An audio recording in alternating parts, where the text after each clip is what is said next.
Cô gái này từng có một tuổi thơ tươi đẹp được ăn sung mặc sướng như bao đứa trẻ khác, nhưng thảm họa bắt đầu kể từ khi mẹ ruột của cô không may qua đời. Người mẹ kế dã tâm lấy hết tài sản rồi đẩy Jongju vào cô nhi viện. Jongju còn quá nhỏ để hiểu ra mọi chuyện. Từ bé đến lớn Jongju vẫn nghĩ mình là cô nhi mà không ngừng nỗ lực. Chuyện sẽ chẳng có gì nếu cô không vô tình tò mò biết được một chút manh mối về thân phận thật của mình. Cô cùng anh chàng cảnh sát Pi Seung hợp sức tìm ra chân tướng sự thật. Liệu Jongju có tìm lại được thân phận thật sự của mình hay không? Nữ chính xinh đẹp của chúng ta đang làm ở bệnh viện. Nhìn vẻ ngoài lạc quan yêu đời này của cô, chẳng ai biết được cô ấy từng là trẻ mồ côi. Cuộc sống khốn khó sinh nhật mà cô cũng không nỡ mua cho mình một chiếc bánh sinh nhật. Vậy nên chỉ đành thổi ké với bệnh nhân. Trước khi đưa cho bệnh nhân, cô tranh thủ thổi nến và ước nguyện điều gì đó. Tuy rằng cuộc sống vất vả là thế nhưng Jongju lại không hề buồn rầu. Cô cầm chiếc bánh vui mừng vừa đi vừa hát chúc mừng sinh nhật bệnh nhân của mình. Có thể thấy nét mặt vui sướng của bệnh nhân khi thấy bánh ngọt. Cô ta đã thèm lâu lắm rồi nhưng vì ăn kiêng nên không được động vào. Jongju nhất quyết không cho cô ta ăn vì sức khỏe của bệnh nhân. Nhưng với sức khỏe của cô thì làm sao có thể địch lại được với bệnh nhân này được chứ? Thậm chí cô ta còn nhân lúc Jongju không để ý mà cắn vào tay cô một cái rõ đau. Hai người tranh nhau dẫn đến mặt mũi dính đầy bánh kem trông rất khó coi. Đang lúc này thì chồng của bệnh nhân từ ngoài bước vào. Người vợ lập tức bày ra bộ mặt hờn dỗi đổ hết tội lên đầu Jongju, nói rằng là cô ấy bắt em ăn chứ em đâu có muốn ăn đâu. Trước sự trách móc của chồng bệnh nhân, Jongju dù thấy uất ức cũng đành ngậm ngùi im lặng. Cô ấy lương thiện đến mức bị cắn vào tay nhưng cũng không lỡ trách móc ăn đòi bồi thường. Bạn thân ngồi xoa thuốc cho Jongju còn không ngừng nói cô sao mà dễ dãi thế. Lòng tốt của cô đã đặt không đúng chỗ rồi đó, có biết chưa?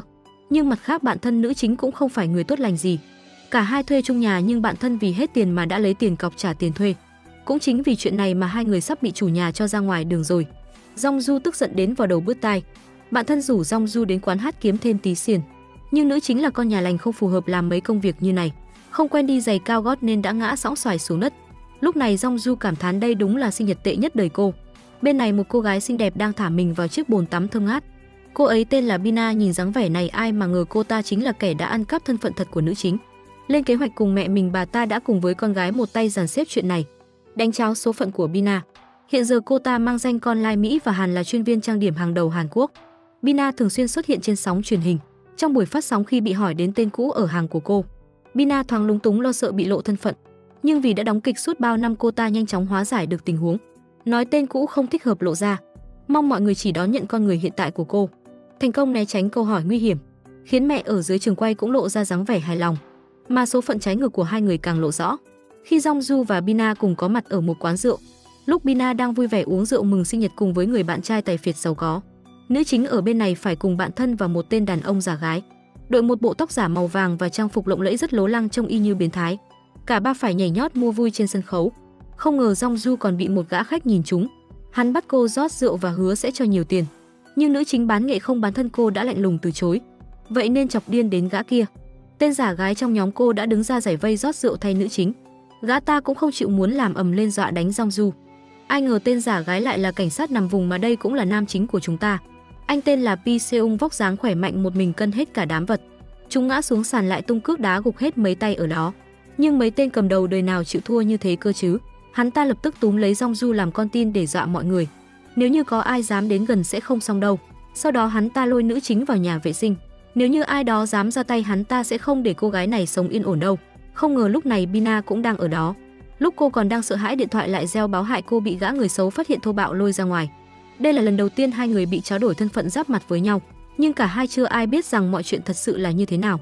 Chỉ biết ở thời điểm hiện tại hai cô gái này đang phối hợp cực kỳ nhịp nhàng, dùng ánh mắt ra hiệu cho nhau. Jongju nhân lúc gã kia mất cảnh giác lấy được túi của Bina, trong đó có lọ xịt khoáng, cô nhanh trí xịt vào mắt gã côn đồ. Chính vì thế mà hai cô gái này có cơ hội được thoát ra ngoài. Phía cảnh sát thấy vậy cũng nhanh chóng xông vào. Gã tội phạm không hề sợ hãi, hắn ta như con chó điên đập cái bộp vào đầu của nam chính, khiến Pi Seung lảo đảo nhưng gã nhanh chóng bị đàn em của anh chế ngự. Còn nam chính tuy trọng thương nhưng vẫn lo lắng hỏi thăm hai cô gái. Thấy hai cô gái bình an vô sự, anh mới có thể thở phào nhẹ nhõm. Bina trước khi được bạn trai lo lắng kéo đi chăm sóc, nhưng khi thấy Jongju run rẩy vì bị tạt rượu ướt hết người, cô đã tốt bụng cho nữ chính mượn áo, làm Jongju rất cảm kích, viết lại số điện thoại muốn trả áo cho nữ phụ.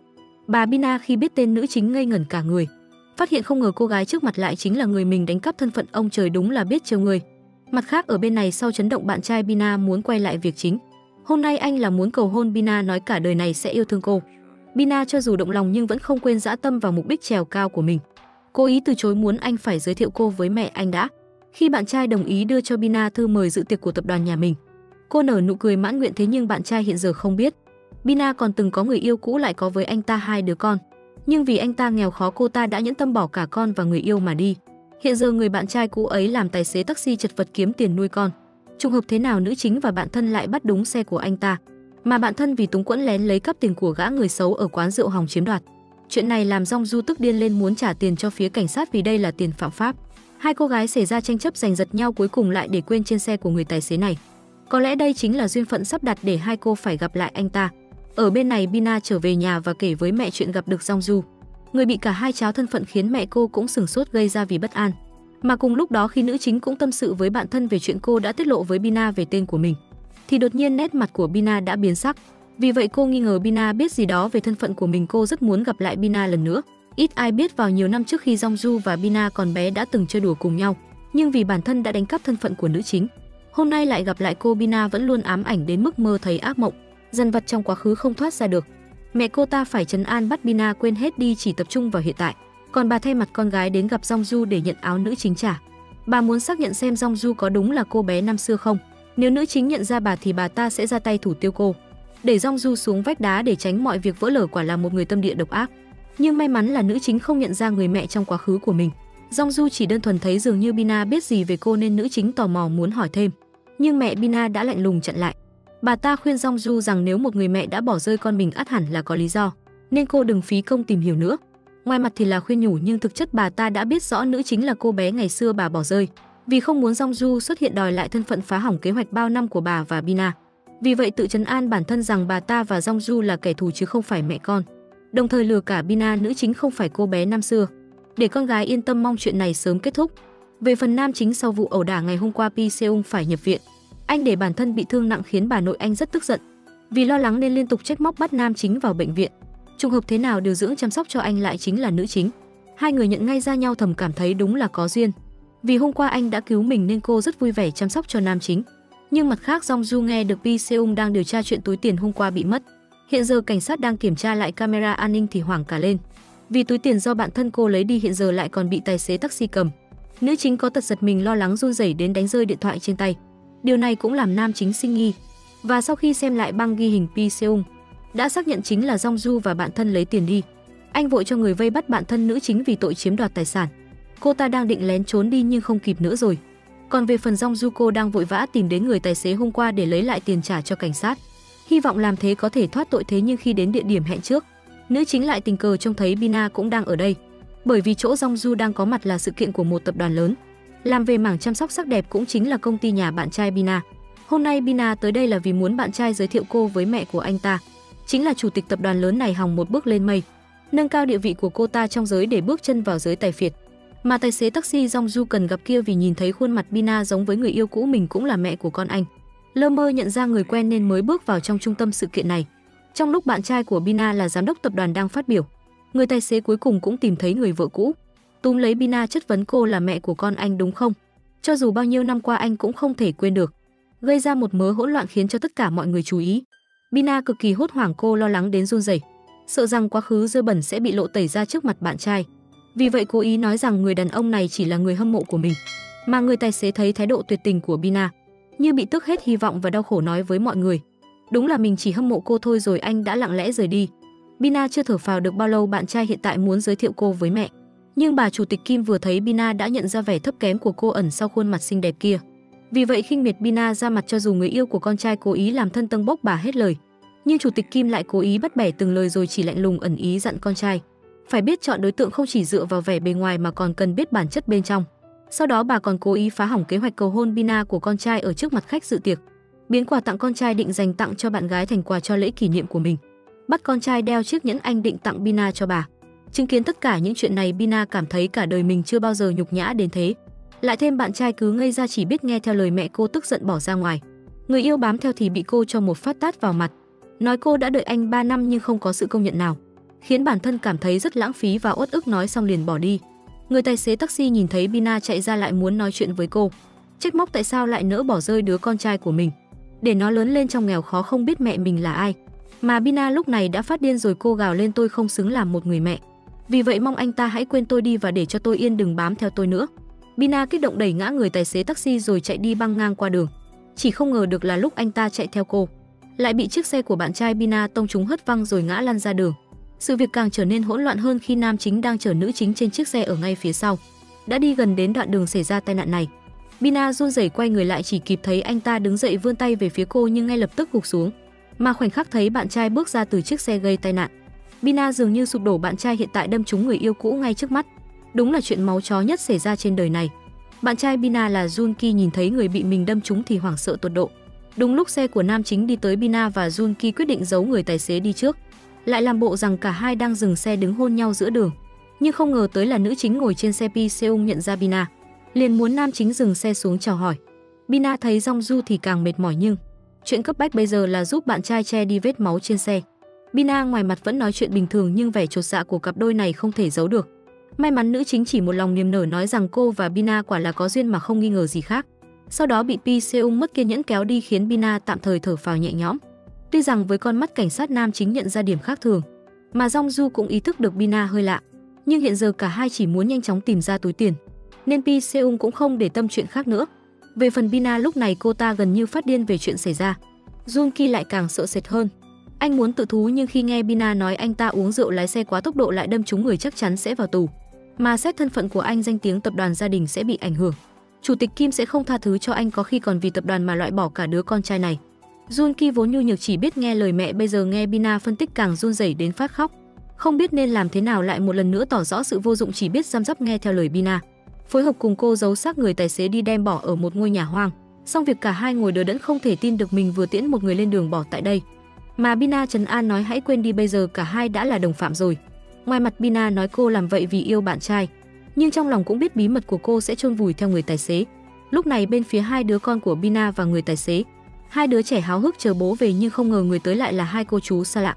Vì Pi Seung muốn tìm lại túi tiền mà tìm đến tận nhà người tài xế mà không ai biết anh ta đã bị đâm xe rồi. Jongju biết chuyện hai đứa không có mẹ, lại thấy người tài xế mãi chưa về, cô nảy sinh lòng thương xót muốn ở lại chăm sóc hai đứa. Nhưng nam chính chỉ một lòng nghĩ đến chuyện túi tiền mãi chưa dứt điểm. Vì vậy lớn tiếng mắng nữ chính có phải cô cố ý cấu kết cùng bạn thân và tài xế muốn giấu tiền đi không. Jongju thấy rất oan ức, nói rõ ràng là cô muốn tìm tài xế để trả lại mà anh ta cũng đồng ý rồi. Trong mắt cô, tài xế nhất định không phải hạng người bỏ con cái rồi ôm tiền chạy trốn đâu. Sau khi dẫn nữ chính trở về đồn qua camera trong xe tài xế, Pi Seung cũng biết mình nghi oan Jongju.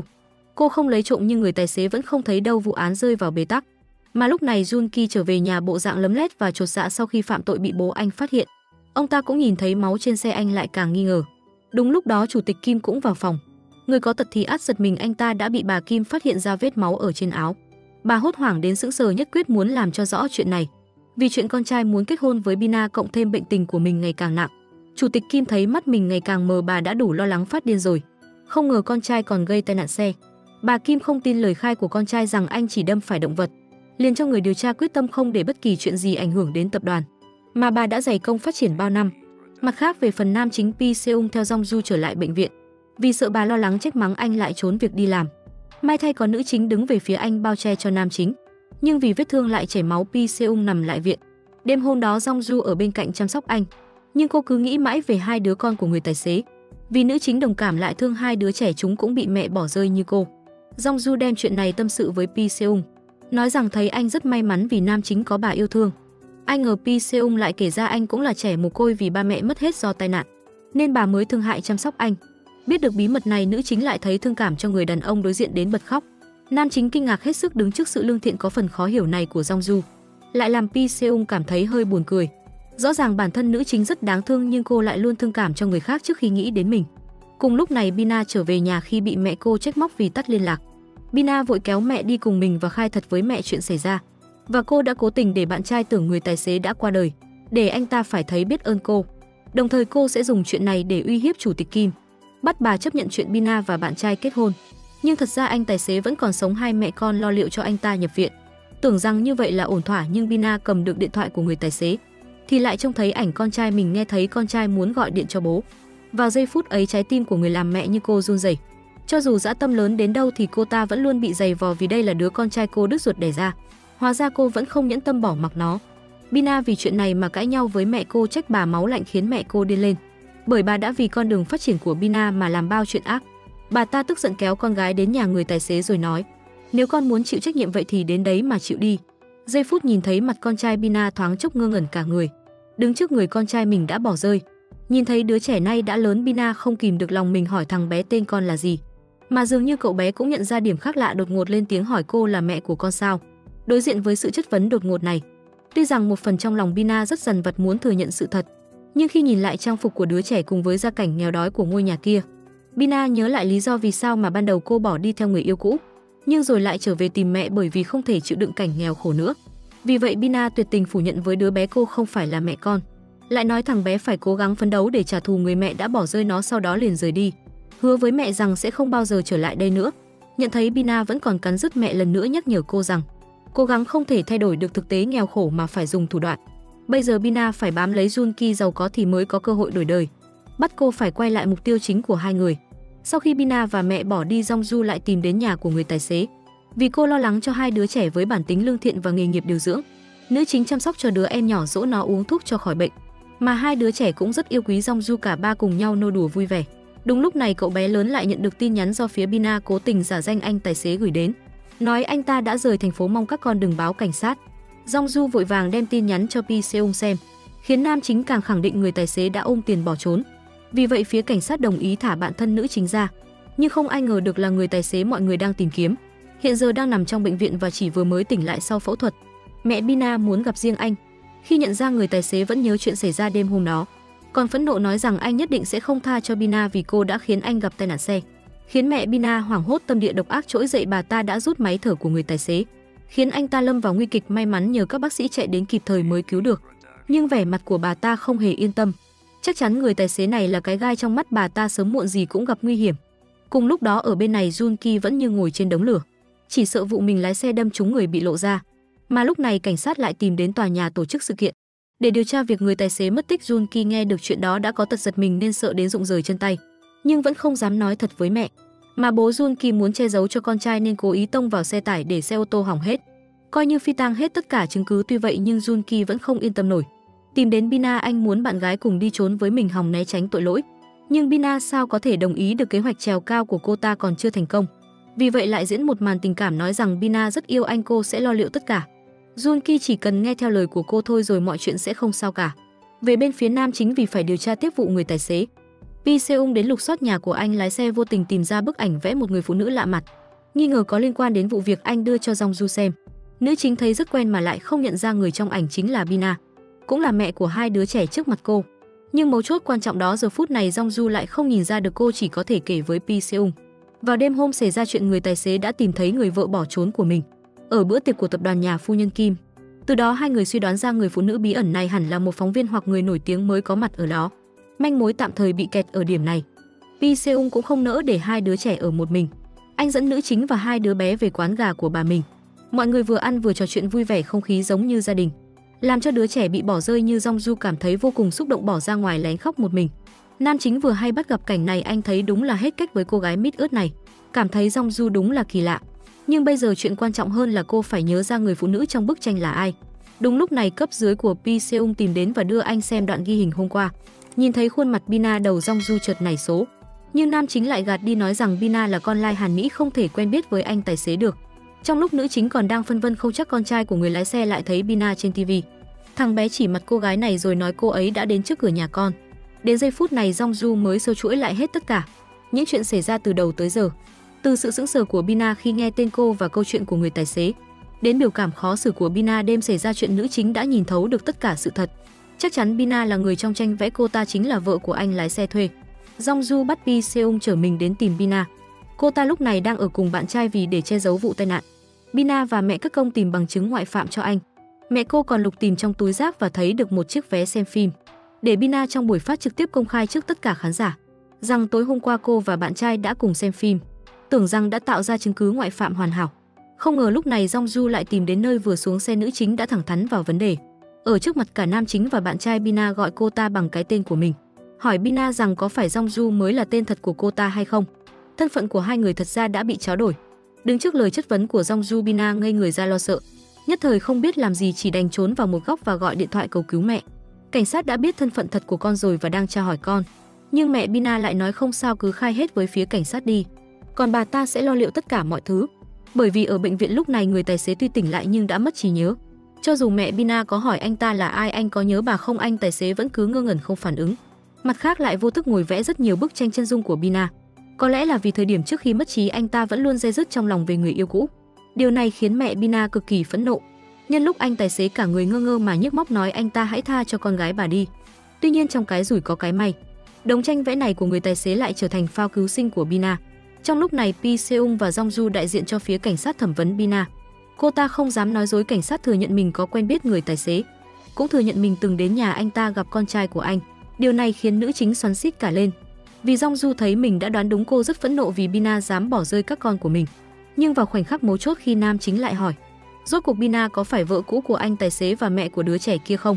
Mẹ Bina lại đến kịp lúc quăng tập tranh vẽ của người lái xe lên mặt bàn, nói láo rằng anh ta là kẻ bám đuôi Bina mà thôi.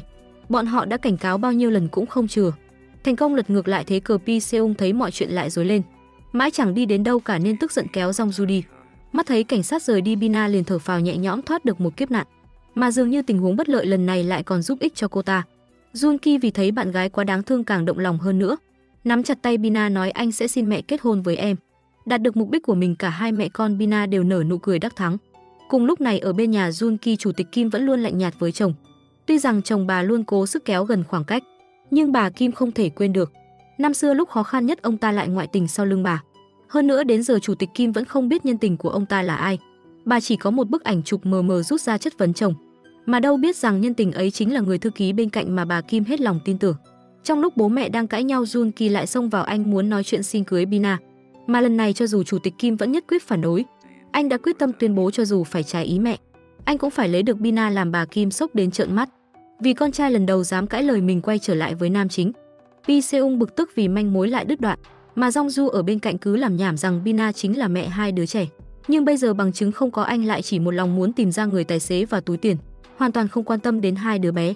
Nên Pi Seung bực mình lái xe đi thẳng, không thèm chở Jongju về, mà chỉ quẳng cho nữ chính tờ tiền nói cô tự bắt xe về. Nhưng Jongju không phục, vẫn tìm đến quán gà của bà nam chính. Ở đây hai người lại tiếp tục cãi nhau một trận nữa. Jongju muốn chăm sóc cho hai đứa bé vì cô thấy tội nghiệp chúng, nhưng Pi Seung lại máu lạnh bảo cô không có tư cách gì mà chăm sóc chúng cả. Cả hai người cứ to tiếng với nhau mà không để ý rằng đứa bé con đang đứng ở ngoài cửa nghe lén.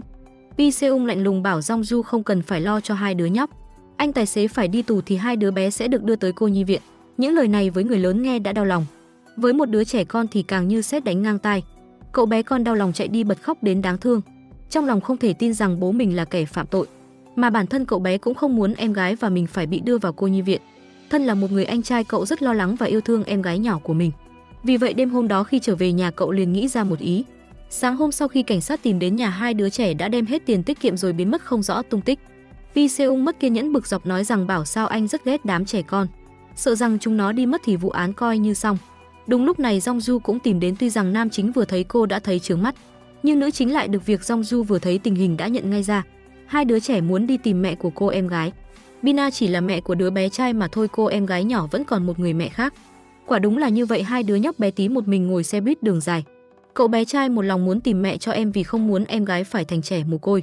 Mặc dù điều này đồng nghĩa hai đứa sẽ phải chia cắt, nhưng cậu chỉ cần em gái được an toàn. Cậu bé dùng tiền tiết kiệm mua cho em đồ ăn ngon, còn dặn em nhất định không được quên đi cậu. Nói một chút bên phía Bina, cô ta được chủ tịch Kim mời đến gặp mặt. Đứng trước thái độ tự tin của cô, bà Kim thẳng thừng nói, bà biết Bina đang che giấu quá khứ của mình nên không muốn cô làm con dâu. Bà đưa cho cô một tấm séc để cô tránh xa con trai mình ra. Đúng lúc đó Jun Ki tìm đến, hành động của mẹ mình làm anh thấy phẫn nộ, vì đây là sự sỉ nhục với Bina và với tình yêu của anh. Jun Ki giận quá mất khôn nói với mẹ rằng người đàn ông bà chọn tức là bố anh cũng chẳng ra gì. Anh không muốn sống cuộc sống hôn nhân như bọn họ. Làm bà Kim tức đến nghẹt thở, thẳng tay tát con trai một cái. Thế nhưng cái tát này không khiến Jun Ki tỉnh ra. Anh kéo tay Bina rời đi, lại tuyên bố với cô nếu anh chống lại mẹ mình và không còn là con trai chủ tịch nữa thì cô có yêu anh không. Bina nghe thế tuy rất hoảng hốt, vì mục đích của cô ta vẫn là bước chân vào nhà tài phiệt, nhưng trước mắt vẫn phải đóng kịch. Bina ôm Jun Ki rồi nói em vẫn luôn yêu anh mà không cần gì cả. Quay lại bên phía nam chính, Pi Seung và Jongju tìm được đến nhà mẹ đứa bé gái. Không ngờ đó lại là một căn biệt thự rất lớn, mà khi mẹ của đứa bé bước ra cũng là một người phụ nữ nhìn rất giàu sang, khiến cả hai thoáng chốc ngây ra. Jongju chất vấn người phụ nữ trước mặt cô ta có phải là mẹ của đứa bé gái không. Thế nhưng với dáng vẻ này của cô ta chắc chắn là đã vớ được một đại gia rồi, một bước lên mây, đương nhiên sẽ chối bỏ quá khứ, lạnh lùng nói cô ta không liên quan gì rồi bỏ đi. Jongju và Pi Seung đang bối rối không biết đi đâu tìm bọn trẻ. Người giúp việc trong nhà lại mách nước, nói đã gặp bọn trẻ nhưng đuổi hai đứa đi vì sợ ông chủ nhà nhìn thấy, nên bảo hai đứa bé đến sân golf tìm mẹ nam chính, vội vàng theo lời bám theo. Nhưng giữa đường Jong Du lại nói hay là đừng đi tìm hai đứa trẻ nữa, vì lỡ đâu khi người phụ nữ kia gặp được đứa bé tình mẫu tử lại trỗi dậy và nhận nuôi chúng thì sao.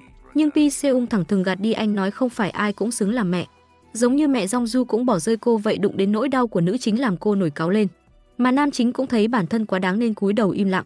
Nhưng đúng như Pi Seung dự đoán, người phụ nữ kia là kẻ máu lạnh. Khi gặp mặt được đứa bé trai, cậu bé cầu xin cô ta hãy nhận nuôi em gái, vì bố hai đứa trẻ đã mất tích, nếu không có cô ta em gái sẽ phải vào trại mồ côi. Nhưng cô ta lại cho rằng người tài xế đưa cậu bé đến để vòi tiền.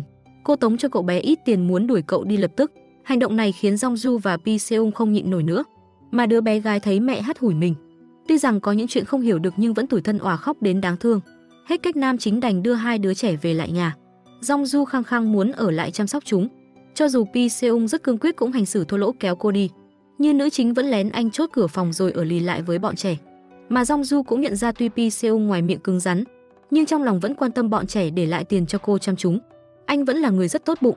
Mặt khác, trong lúc này Bina và mẹ muốn khống chế Junki, muốn bạn trai tin tưởng và phụ thuộc vào Bina hơn. Vì vậy mẹ Bina cố ý phát tín hiệu điện thoại của người tài xế gần tập đoàn nhà họ Kim để cảnh sát ập vào điều tra. Mà Junki có tật giật mình, sợ đến xanh mặt, lo lắng cảnh sát biết được chuyện anh tông trúng người đến mức khó thở rồi ngất xỉu, dọa cho cả nhà phu nhân Kim hoảng loạn cả lên. Phản ứng quá khích này của Junki khiến cả nhà nghi ngờ chắc chắn có uẩn khúc phía sau. Bố anh quyết định gọi Bina đến, vì ông nghĩ cô là người duy nhất biết được sự việc. Nếu con trai có gây tai nạn thật thì chỉ có Bina mới có thể làm chứng ngoại phạm cho anh. Nhưng chủ tịch Kim không chấp nhận Bina.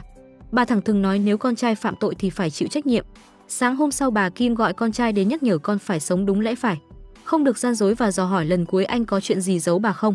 Nhưng Junki vẫn nhất mực che giấu, còn quỳ xuống cầu xin mẹ muốn được kết hôn với Bina. Bà Kim lòng đầy bất lực ra quyết định bảo Junki gọi điện hẹn gặp mặt mẹ Bina, ba mặt một lời giải quyết. Điều này đã nằm trong kế hoạch của mẹ Bina từ trước. Bà ta đã nhắm đến chủ tịch Kim từ lâu. Hóa ra chủ tịch Kim chính là người đã xây dựng dự án khu vườn Hoàng Kim.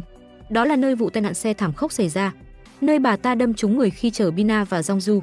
Nhưng điều không ngờ tới chính là bố mẹ của nam chính năm xưa chính là nạn nhân trong vụ tai nạn này. Hôm nay chính là ngày giỗ của bọn họ, mà tai nạn này vẫn ám ảnh cả Pi Seung và Jong Du. Hai người không hẹn mà cùng gặp cơn ác mộng về nó. Pi Seung vẫn luôn canh cánh trong lòng muốn tìm ra người gây tai nạn cho bố mẹ anh.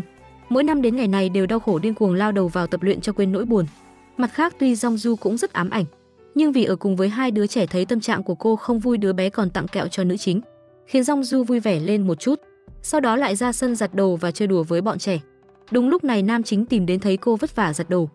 Pi Seung mắng cô mang việc vào thân nhưng vẫn sẵn sàng giúp đỡ, nói Jong Du mau tránh xa để anh làm, rồi chen chân vào chậu giặt đồ. Diện tích của chậu giặt đồ nhỏ, Pi Seung lại đột nhiên đẩy cô khiến nữ chính loạng choạng, vội ôm lấy người anh để khỏi ngã. Tiếp xúc thân mật lần đầu này khiến cả hai ngây ra bốn mắt nhìn nhau không rời, dường như trong lòng có gì đó dần trỗi dậy. Đáng tiếc khoảnh khắc lãng mạn này lại bị hai đứa trẻ đùa nghịch phun nước vào hai người. Mặt khác, sau đó trong lúc phơi quần áo, Jong Du quen miệng ngâm nga một giai điệu từ lúc nhỏ. Không ngờ nam chính dường như cũng biết bài hát này. Pi Seung hốt hoảng lao vội đến, túm tay chất vấn Jong Du tại sao cô lại biết giai điệu này. Bởi vì 28 năm trước chỉ có những người từng tới khu vườn Hoàng Kim mới biết bài hát này.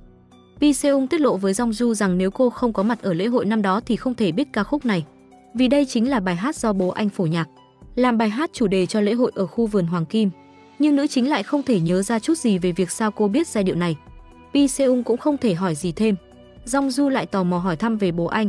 Nam chính bày tỏ bố mẹ anh đã qua đời trong tai nạn xảy ra sau lễ hội năm đó rồi, nhưng tài xế gây tai nạn rồi bỏ đi, đó là lý do anh trở thành thanh tra cảnh sát, vì muốn tìm ra kẻ gây ra vụ án thương tâm của bố mẹ mình. Mặt khác, cùng lúc đó ở bên này Bina và mẹ cũng đang nhắc lại tai nạn năm xưa. Mẹ Bina năm đó cũng y như cô bây giờ gây tai nạn rồi bỏ trốn. Hóa ra 28 năm trước trong lúc lái xe chở hai con gái đi, vì nghe mẹ nói sẽ không cho cô đi theo mình, Bina khóc lóc mè nheo níu tay mẹ vòi vĩnh bắt bà cho cô theo. Đó là lý do bà ta trượt tay lái và lao vào chiếc xe của bố mẹ nam chính. Tuy ba người nhà Bina không sao nhưng chiếc xe của Pi Seung thì bị lật. Cả ba người cũng máu me đầm đìa. Trước cảnh đó mẹ Bina sợ hãi không dám đứng ra nhận trách nhiệm, nên quyết định giữ im lặng bỏ trốn. Nhưng đến hiện tại bà ta phải nói chuyện với phu nhân Kim, lật lại chuyện về khu vườn Hoàng Kim năm xưa. Không biết bà ta lại có dự tính xấu xa gì nữa. Trong lúc đó bên phía nam chính hôm nay là ngày giỗ bố mẹ anh, cho nên Pi Seung mời cả Jong Du và hai đứa trẻ đến nhà anh ăn cơm. Trong bữa cơm vì có cô bé gái ngây thơ ăn uống nhiệt tình chọc cho cả nhà cười vui vẻ. Bà nam chính cũng bày tỏ nhờ cô bé mà hôm nay bà cũng thấy bớt buồn. Trong lúc này bạn thân nữ chính tò mò về tai nạn khiến bố mẹ Pi Seung mất hết. Trong lúc nói chuyện, bà nội kể ra chuyện nam chính vẫn luôn bị ám ảnh và gặp ác mộng về tai nạn ấy. Bạn thân lại hốt hoảng nói Jong Du cũng gặp ác mộng y như vậy. Mạnh dạn suy đoán có khi nào hai người liên quan gì đến nhau không. Kết hợp với bài hát nữ chính hát hồi sáng, mối nghi trong lòng Pi Seung càng sâu. Anh kéo Jong Du vào phòng nói ra nghi ngờ của mình, bảo rằng có thể cô sẽ tìm ra được cha mẹ thất lạc, còn anh sẽ tìm được người tài xế gây tai nạn năm xưa, thắp lên trong lòng nữ chính một hy vọng về việc tìm lại thân thế. Mà tất cả chuyện này đều liên quan đến buổi tiệc ở khu vườn Hoàng Kim, bởi vì cô của nam chính là thư ký của chủ tịch Kim, là bên tổ chức lễ hội năm đó nên nắm trong tay danh sách khách mời. Jong Du tìm đến tận tập đoàn họ Kim muốn gặp cô, nhưng vì không hẹn trước nên lễ tân không cho vào. May mắn có Pi Seung giải vây nói nữ chính đi cùng anh rồi thành công kéo cô đi. Khi hai người trong thang máy, Jong Du bày tỏ với nam chính cô rất hồi hộp vì có thể sắp tìm ra bố mẹ ruột, nhưng không ngờ đến là Bina và mẹ đứng ngay phía sau. Nghe thấy Jong Du nhắc đến khu vườn Hoàng Kim thì sợ đến lạnh cả người. Bina lập tức tra hỏi mẹ bà đã nói dối chuyện Jong Du không phải cô bé năm xưa đúng không? Bây giờ nữ chính đang đi cùng cảnh sát, chắc chắn là muốn điều tra về vụ tai nạn xe năm xưa, khiến Bina sợ đến run rẩy, nhưng mẹ cô ta là một con cáo giả. Chuyện này không thể làm khó được bà ta. Trước mắt bà ta cứ vào gặp phu nhân Kim trước rồi lệnh cho Bina xuống phòng hồ sơ, tiêu hủy chứng cứ về việc năm xưa mẹ con cô từng có mặt ở bữa tiệc đi. Bina nghe theo lời mẹ ở trong bóng tối lén lút tìm đến dãy hồ sơ lưu trữ về lễ hội năm 1992. Trong khi Bina đang vội vã lục tìm, ở bên này Pi Seung và Jong Du đã đến nơi nhưng phát hiện cửa đã bị khóa từ bên trong. Mọi người đều rất khó hiểu, thầm đoán chắc chắn có người đã lén vào trong, đành phải gọi bảo vệ lấy chìa khóa lên, mà Bina ở bên trong đã sợ đến toát mồ hôi hột, vội vàng tranh thủ vài giây ngắn ngủi tìm kiếm tên của mẹ mình trong danh sách khách mời. Ở khoảnh khắc ngàn cân treo sợi tóc này, dường như ông trời lại giúp cô ta. Bina thành công tìm thấy và xé trang giấy có tên mẹ mình đi, cũng nương vào bóng tối mà trốn sang một bên. Bina định lén lút lẻn ra ngoài, xui xẻo thay Jun Ki không thấy người yêu đâu, liền gọi điện thoại cho cô ta. Tiếng điện thoại thu hút sự chú ý của tất cả mọi người. Bina chỉ có thể đánh liều đạp cửa chạy đi, trước sự truy đuổi gắt gao của Pi Seung ở đằng sau. Bina chạy vội ra ngoài và được đến thang máy thì thở hổn hển như vừa trải qua một kiếp nạn. Cô ta cố gắng giả vờ bình tĩnh bước ra, nhưng Pi Seung đuổi theo bằng đường thang bộ vẫn bắt kịp được Bina, xác nhận cô chính là người vừa chạy ra khỏi phòng hồ sơ. Jong Du cũng rất kích động vì đây là manh mối quan trọng giúp cô tìm lại bố mẹ mình. Nữ chính hấp tấp muốn lục soát túi của Bina xem có tờ danh sách bị xé đi trong tập hồ sơ lúc nãy không. Bina dù rất hốt hoảng nhưng vẫn giả vờ điềm tĩnh đưa túi cho Jong Du, vì đã thấy Jun Ki đi qua nên chắc chắn anh sẽ giải vây cho cô ta. Quả đúng như vậy, Jun Ki không cho nữ chính lục soát túi Bina và nhanh chóng kéo bạn gái đi cứu cô ta khỏi một kiếp nạn. Cùng lúc đó, mẹ Bina đang kể với chủ tịch Kim câu chuyện ngày xưa hai người quen nhau. Do bà Kim đến bệnh viện làm từ thiện mà chồng của mẹ Bina vừa mất ở bệnh viện đó, nên hai người mới gặp được nhau. Bà Kim còn tặng bà ta sợi dây chuyền và mời hai mẹ con đến tiệc ở khu vườn Hoàng Kim để khích lệ tinh thần hai người. Nghe đến đây, chủ tịch Kim không thể tin được. Đúng là duyên phận kỳ lạ ông trời sắp đặt. Nhưng bà Kim không biết rằng đứa trẻ ngày xưa bà gặp là Jong Du chứ không phải Bina bây giờ. Lúc này bên phía nữ chính không tìm được danh sách khiến Jong Du rất buồn. Manh mối về bố mẹ cứ như vậy mà mất, nhưng cô vẫn tỏ ra vui vẻ không sao. Pi Seung nhìn thấu được cô giả vờ mạnh mẽ, đột nhiên cảm thấy rất đau lòng. Quả đúng như anh nghĩ, Jong Du vừa vào nhà đã bật khóc nức nở. Nam chính đoán trước được nên cố tình đi theo cô để an ủi nữ chính. Lúc này Pi Seung đưa cho Jong Du một tấm hình nói rằng đây là bố của cô, mà đồng thời lúc đó ở bên Bina mẹ cũng cho cô ta xem ảnh chụp cũ của nữ chính và bố, hé lộ về câu chuyện quá khứ. Tấm ảnh Pi Seung đưa cho khiến Jong Du vừa vui mừng vừa sửng sốt. Tuy nam chính nói chưa chắc chắn nhưng người đàn ông trong ảnh này khiến cô có cảm giác rất quen thuộc, phấn khích đến muốn nhảy cẫng lên. Tuy vậy khi Jong Du nhờ Pi Seung tìm hiểu thêm, anh lại lạnh lùng từ chối, nói anh đã tìm ra đến đây rồi, trách nhiệm còn lại là của Jong Du. Khi nào cô biết thêm được gì nhớ nói với anh. Làm nữ chính chưa cảm động được bao lâu đã lẩm bẩm chửi Pi Seung. Đúng là tên khó ưa, coi cô là người hầu của anh. Cùng lúc này mẹ Bina cũng đưa con gái xem ảnh bố Jong Du, với mục đích muốn Bina ở trước mặt chủ tịch Kim giả vờ mình chính là bé gái bà ấy gặp năm đó, lợi dụng lòng thương cảm của bà Kim để bước chân được vào làm dâu nhà họ. Bina tuy rất lo sợ cũng cảm thấy mình luôn phải đóng giả cuộc đời của người khác không dễ chịu chút nào. Nhưng vì để đạt được mục đích cuối cùng, cô chấp nhận nghe theo mẹ, lại chỉnh sửa ảnh thay thế gương mặt hồi nhỏ của nữ chính trong ảnh thành mặt của mình. Muốn diễn một vở kịch thật hoàn hảo, kế hoạch của mẹ Bina đã có hiệu quả. Khi hiểu nhầm Bina là cô bé tội nghiệp ở bệnh viện năm xưa, chủ tịch Kim thầm cảm thán đúng là định mệnh gắn kết những người có duyên đến với nhau. Vì vậy cuối cùng quyết định chấp thuận cuộc hôn nhân của con trai, trả lại Jun Ki chiếc nhẫn mà anh định cầu hôn Bina. Jun Ki nghe mẹ nói thế trong lòng không còn gì vui sướng hơn. Hôm sau Jun Ki lập tức hẹn gặp Bina, lần này dẫn cô đến tiệm trang sức. Tại đây chính thức đeo nhẫn vào tay cô, nói rằng mẹ đã chấp thuận hai người có thể cưới nhau rồi, khiến Bina như muốn bật khóc vì hạnh phúc. Kế hoạch vất vả bao lâu cũng có kết quả xứng đáng. Lại nói về phía nữ chính, Jong Du tìm đến tập đoàn để hỏi chuyện bố mẹ mình. Trong lúc chờ thang máy lại vô tình đúng lúc gặp được chủ tịch Kim. Nhưng cô ngây ngô không biết bà là chủ tịch nên to gan chen chân vào thang máy. Bệnh của bà Kim lại tái phát khiến bà khó thở ngã gục xuống đất, dọa nữ chính hốt hoảng một phen. May mắn Jong-ju là điều dưỡng nên mới kịp thời sơ cứu cho bà, đồng thời liên lạc được với thư ký đến giúp cứu chủ tịch Kim một mạng. Bà thư ký rất biết ơn Jong-ju, biết cô muốn đi tìm hiểu về bố mẹ ruột. Chỉ tiếc bà cũng không biết gì hơn, nhưng bà nhớ có một người ở nhà thờ, chắc hẳn vẫn nhớ những chuyện năm đó, nên chỉ dẫn cho nữ chính đến tìm người này. Về phần nam chính, Pi Seung vẫn đang đau đầu về vụ án của người tài xế, giờ lại thêm manh mối về tai nạn cũ của bố mẹ anh. Mà qua việc kết nối các sự kiện, Pi Seung chợt nhận ra mọi thứ dường như đều móc nối đến Bina, mà ở đâu có cô ta lại cũng có sự xuất hiện của Jong-ju.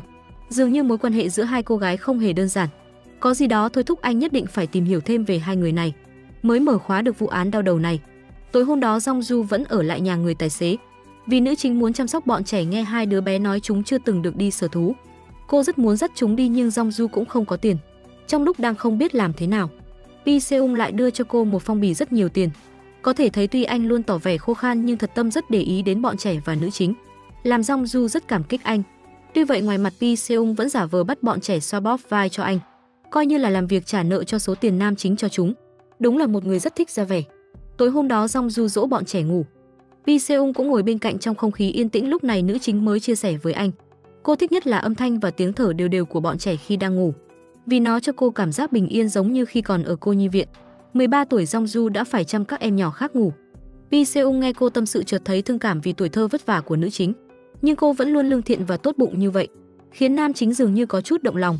Thế nhưng anh mở miệng ra là khịa Jong-ju, nói tuy mặt cô bình thường nhưng tâm cũng rất tốt phết, khiến nữ chính nổi khùng lên muốn đuổi anh về. Trong lúc đưa đẩy giằng co, Pi Seung lại ngã lên người Jong-ju. Tư thế thân mật và ái muội này khiến cả hai vô cùng bối rối. Dường như trong giây phút ấy nam chính rất muốn cúi xuống hôn Jong-ju, nhưng cuối cùng anh lại không làm. Để hóa giải bầu không khí khó xử nên nói đùa là vì đập mũi, nên mới ghé sát vào mặt nữ chính như vậy. Tuy vậy nhưng trong lòng cả hai người có vẻ như đã có tình cảm đặc biệt gì đó nảy sinh. Về phần Bina, lúc này sau khi được bạn trai cầu hôn, Bina vô cùng hạnh phúc kéo anh lên sân thượng ngắm cảnh, như muốn nói cho cả thế giới biết mình đã thuộc về Junki. Mà trong giây phút này Bina đã tâm sự với anh. Cô luôn nghĩ rằng số phận của mỗi người là do tự tay mình quyết định. Junki ngu ngơ không hiểu rõ, chỉ có Bina mới biết để đi từ nghèo khó trèo lên được bước đường ngày hôm nay, cô và mẹ đã phải vất vả lên kế hoạch thế nào. Nay đã sắp chạm tới thành công khiến cô ta vô cùng mãn nguyện. Lễ kết hôn của Bina và bạn trai cũng sắp diễn ra. Hai bên gia đình đã gặp mặt, tay bắt mặt mừng gọi nhau là thông gia. Mà chủ tịch Kim lúc này cũng đã hoàn toàn vừa lòng cô con dâu này. Bà còn gọi riêng Bina muốn tặng quà cưới cho cô. Vì tưởng con dâu là cô bé có người cha bị bệnh năm xưa nên bà dắt Bina đến nhà thờ, là nơi thành lập ra tổ chức trợ giúp những người mắc căn bệnh đó. Không ngờ ở đây lại trùng hợp gặp được nữ chính. Jong-ju vì đang muốn đi tìm hiểu thông tin về bố mình nên cũng có mặt ở nhà thờ này. Bina nhìn thấy Jong-ju thì trợn cả mắt. Mà sau khi biết được nữ chính tìm đến mục sư của nhà thờ này là để tìm lại người mẹ bỏ rơi cô năm xưa thì lại càng sợ đến run rẩy. Bởi vì vị mục sư này vẫn còn nhớ rất rõ cả tên họ và khuôn mặt của người Jong-ju muốn tìm. Bina sau khi nghe mục sư nhắc đến cái tên cũ của mẹ mình và nói đó là tên mẹ của Jong-ju thì cảm thấy đúng là tiêu thật rồi. Đây chính là tên họ cũ của mẹ Bina. Nếu bây giờ chuyện này mà lộ ra, kế hoạch bao nhiêu năm của mẹ con họ coi như xong. Thế nhưng ở trước mặt chủ tịch Kim và nữ chính, Bina cố gắng hết sức để che giấu vẻ hoảng sợ, lại còn giả vờ tốt bụng nói với nữ chính, tôi cũng sẽ giúp cô tìm lại mẹ Jong-ju. Tuy có đôi chút lấn cấn nhưng vẫn lịch sự cảm ơn. Mặt khác bên phía nam chính tranh thủ ngày nghỉ phép, Pi Seung tìm đến cô nhi viện cũ của Jong-ju. Qua những đồ vật hồi bé của cô do chủ cô nhi viện cung cấp, anh chính thức xác nhận năm xưa nữ chính từng có mặt tại khu vườn Hoàng Kim, rất có thể có liên quan đến tai nạn xe của bố mẹ mình. Mà vì vụ tai nạn này, Pi Seung cũng tìm đến đồn cảnh sát, xin lại đoạn băng ghi âm giọng người phụ nữ báo cáo có tai nạn xảy ra vào ngày hôm đó của 28 năm trước. Xong xuôi công việc trở về nhà, lúc này Jong-ju cũng nói với anh hôm nay cô đã tìm đến vị mục sư ở nhà thờ kia và tra ra được cái tên của mẹ mình, nhưng vẫn không có gì là chắc chắn rằng hai người đó là bố mẹ cô cả. Tuy vậy Pi Seung lập tức chia sẻ lại qua những gì anh tìm thấy ở cô nhi viện, đó chắc chắn là bố mẹ của nữ chính rồi, khiến Jong-ju cực kỳ vui mừng muốn nhảy cẫng cả lên, lại vô cùng cảm kích mà nắm tay nam chính cảm ơn. Khoảnh khắc hai người đụng chạm thân mật này, Pi Seung lợi dụng chuyện đó mà trêu chọc Jong-ju, ép người cô vào tường chuẩn bị xảy ra một màn đầy lãng mạn. Thế nhưng cứ đến giây phút mấu chốt anh lại ngừng lại, dùng chiêu cũ là giả vờ đập mũi để phá vỡ bầu không khí mập mờ, làm nữ chính cũng tụt cả hứng bỏ ra ngoài. Pi Seung thầm cảm thấy bản thân đúng là kỳ quái khi cứ trêu Jong-ju, nhưng không hiểu sao anh lại thấy những lúc như vậy cô rất đáng yêu. Cùng lúc đó ở bên kia, khi mẹ Bina đến bệnh viện thăm người tài xế, tuy vẫn ngơ ngơ ngẩn ngẩn, nhưng dường như đã vô thức nhớ lại con trai mình. Vì chạy theo một đứa bé trai giống con mà ngã gãy cả tay, chuyện này làm bà ta rất bực bội. Nhưng Bina đã sắp kết hôn, bà ta nheo mắt đắc ý nói với tài xế. Bina đã sắp bước vào nhà hào môn, anh ta không thể với tới được nữa. Thế nhưng vào lúc này Bina lại lo sốt vó kể lại với mẹ chuyện nữ chính đến tìm người mục sư còn lộ ra tên cũ của mẹ. Bởi vì sợ vị mục sư này lộ ra quá khứ của hai mẹ con, Bina đã không ngồi yên được nữa rồi. Nhưng mẹ vẫn trấn an nói rằng ngày mai con sẽ kết hôn. Hãy cứ yên tâm làm một cô dâu hạnh phúc, mẹ sẽ lo liệu tất cả. Nếu vị mục sư kia thực sự ngáng đường, thậm chí mẹ sẽ trừ khử bà ta. Nhưng vì bản thân che đậy quá nhiều tội lỗi, Bina vẫn luôn bức xúc không yên, cô sợ hãi đến muốn khóc. Thề rằng sau khi kết hôn xong sẽ không làm điều ác nữa. Bina ôm tâm trạng thấp thỏm này đi vào phòng nhìn bộ lễ phục cưới. Đúng lúc này chồng sắp cưới lại nhắn tin thêm một người nữa trấn an cô. Chỉ qua ngày mai thôi Bina sẽ là của anh, cô không cần lo lắng gì nữa. Hai người sẽ hạnh phúc bên nhau mãi mãi. Còn nam chính lúc này Pi Seung lắng nghe lại giọng người phụ nữ báo tai nạn mà anh lấy được từ cảnh sát. Trong lòng canh cánh mãi không biết đây có thực sự là mẹ Jong Ju không, nên phái cấp dưới đi điều tra. Cấp dưới trêu chọc nam chính vì thích Jong Ju nên mới chú tâm đến chuyện này, thế đúng không? Pi Seung ngoài mặt không thèm thừa nhận mắng cậu cấp dưới vớ vẩn. Thế nhưng sau lưng lại thầm khen đúng là nữ chính rất đáng yêu. Chẳng mấy chốc đã đến lễ cưới của Bina. Thế nhưng vào lúc này mẹ cô ta lại bất an không yên, lo sợ lỡ khách mời có vị mục sư kia danh tính sẽ bị phát hiện hỏng hết đại sự. Vậy nên quyết định gọi cho Bina nói bà sẽ không đến đám cưới. Nhưng Bina bao năm chỉ có người thân duy nhất là mẹ cô, nào muốn như vậy. Mẹ con cô đã đợi bao lâu mới có ngày này, không muốn mẹ vắng mặt trong ngày trọng đại của mình. Vậy nên cố ý nói muốn xem danh sách khách mời. Không thấy tên vị mục sư kia thì an tâm gọi điện nói mẹ cứ đến đi. Lễ cưới diễn ra rất suôn sẻ. Bina hạnh phúc tay trong tay với Junki đón nhận sự chúc phúc của mọi người. Trong giây phút đọc lời thề chính thức trở thành vợ chồng với anh, Bina lén nhìn xuống mẹ, ánh mắt của cả hai ánh lên tia vui vẻ và đắc thắng. Vì ngày này mà họ đã dốc rất nhiều sức cuối cùng cũng được mãn nguyện. Tưởng chừng mọi thứ đã êm đẹp, không ngờ vị mục sư lại là khách mời bất ngờ mà chủ tịch Kim dành cho Bina.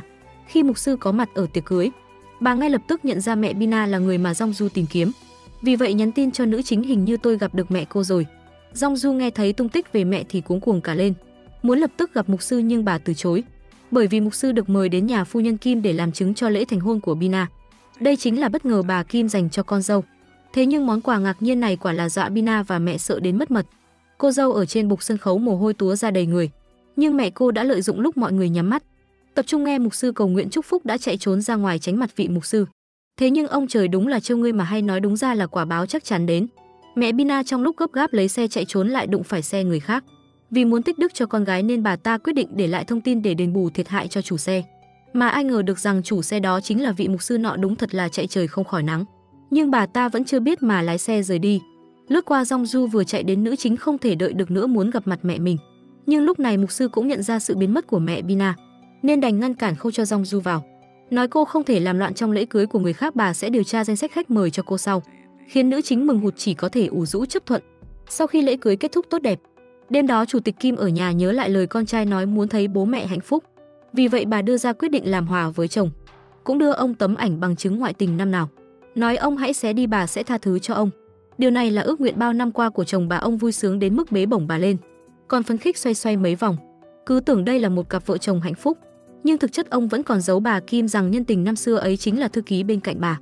Ông Kim nhân cơ hội này muốn đuổi bà thư ký đi, nhưng trong khoảnh khắc xúc động thư ký lại vô tình nhắc lại chuyện. Thì ra hai người không chỉ qua lại một lần mà còn từng có một đứa con. Liệu đứa trẻ ấy hiện giờ có thân phận gì đây? Ở bên này Bina đã đi tuần trăng mật vui vẻ gọi điện về cho mẹ. Cả hai mẹ con đắm chìm trong vui vẻ và mãn nguyện vì đã đạt được mục tiêu cuối cùng.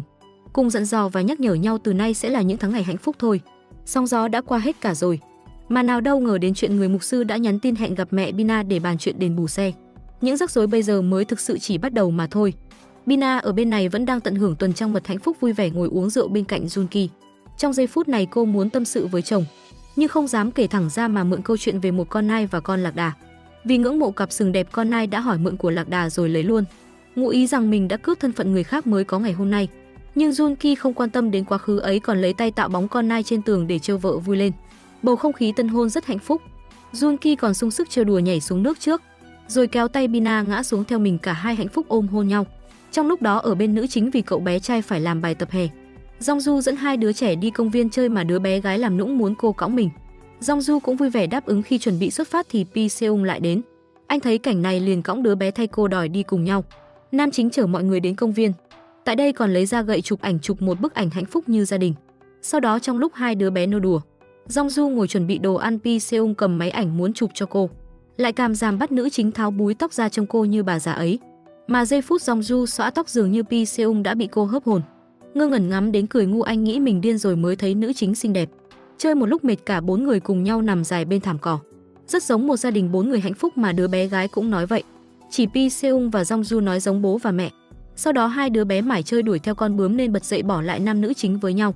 Lúc này Pi Seung lại đờ người ngắm Jongju, nhưng vì bối rối với những cảm xúc hiện tại của mình, anh cầm tay nữ chính rồi lại ngang ngược bắt cô tránh xa mình 3 mét, làm Jongju khó hiểu vô cùng. Mặt khác ở bên này mục sư đã xác nhận được mẹ của Bina chính là người mẹ ruột Jongju đang tìm. Bà định gửi ảnh cho nữ chính xem nhưng đúng lúc cuộc gọi đến phân tâm bà. Chính là mẹ Bina tìm gặp mục sư để đền tiền xe ô tô. Trong kỳ trăng mật của hai người, Jun Ki lại như tình cờ kể chuyện về khu vườn hoàng kim và tai nạn năm xưa xảy ra khiến Bina đổ mồ hôi hột. Anh lại còn nhắc đến Jongju, nói rằng thật tình cờ khi cô ấy cũng có liên quan. Bảo vợ và Jongju gặp nhau đúng là định mệnh, nhưng Bina vì câu nói này mà sợ hãi, nói rằng không tin vào định mệnh. Ở bên này mẹ Bina nhìn thấy khuôn mặt mục sư vội vàng muốn quay đầu bỏ trốn, nhưng mục sư vừa nhìn đã nhận ra bà ta ngay, bắt bà ta ngồi lại với mình. Thấy hết đường lui, mẹ Bina đành chỉ giả vờ nói mình nhất thời không nhận ra mục sư. Khi nghe mục sư giới thiệu mới nhớ lại, nữ mục sư muốn gọi Jongju ra gặp bà ta để hai mẹ con đoàn tụ, nhưng mẹ Bina đổi ngay, sấp mặt lạnh giọng nói mục sư đừng gọi, nếu không sẽ bắt bà trả giá đắt. Mẹ Bina nói rằng tôi đang sống rất hạnh phúc, hãy bảo với con gái tôi rằng mẹ nó đang sốt rồi. Mục sư nghe đến vậy thì ngây người nhưng vẫn cố chấp đuổi theo đến cầu thang muốn cho bà ta xem ảnh Jongju.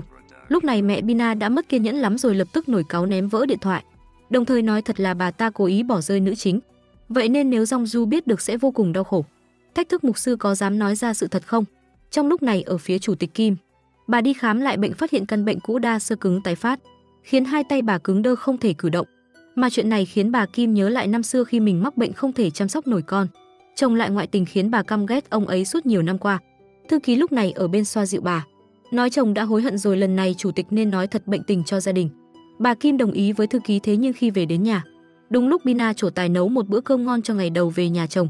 Trước không khí gia đình vui vẻ này, chủ tịch Kim không muốn phá hỏng liền giấu bệnh án đi không nói nữa.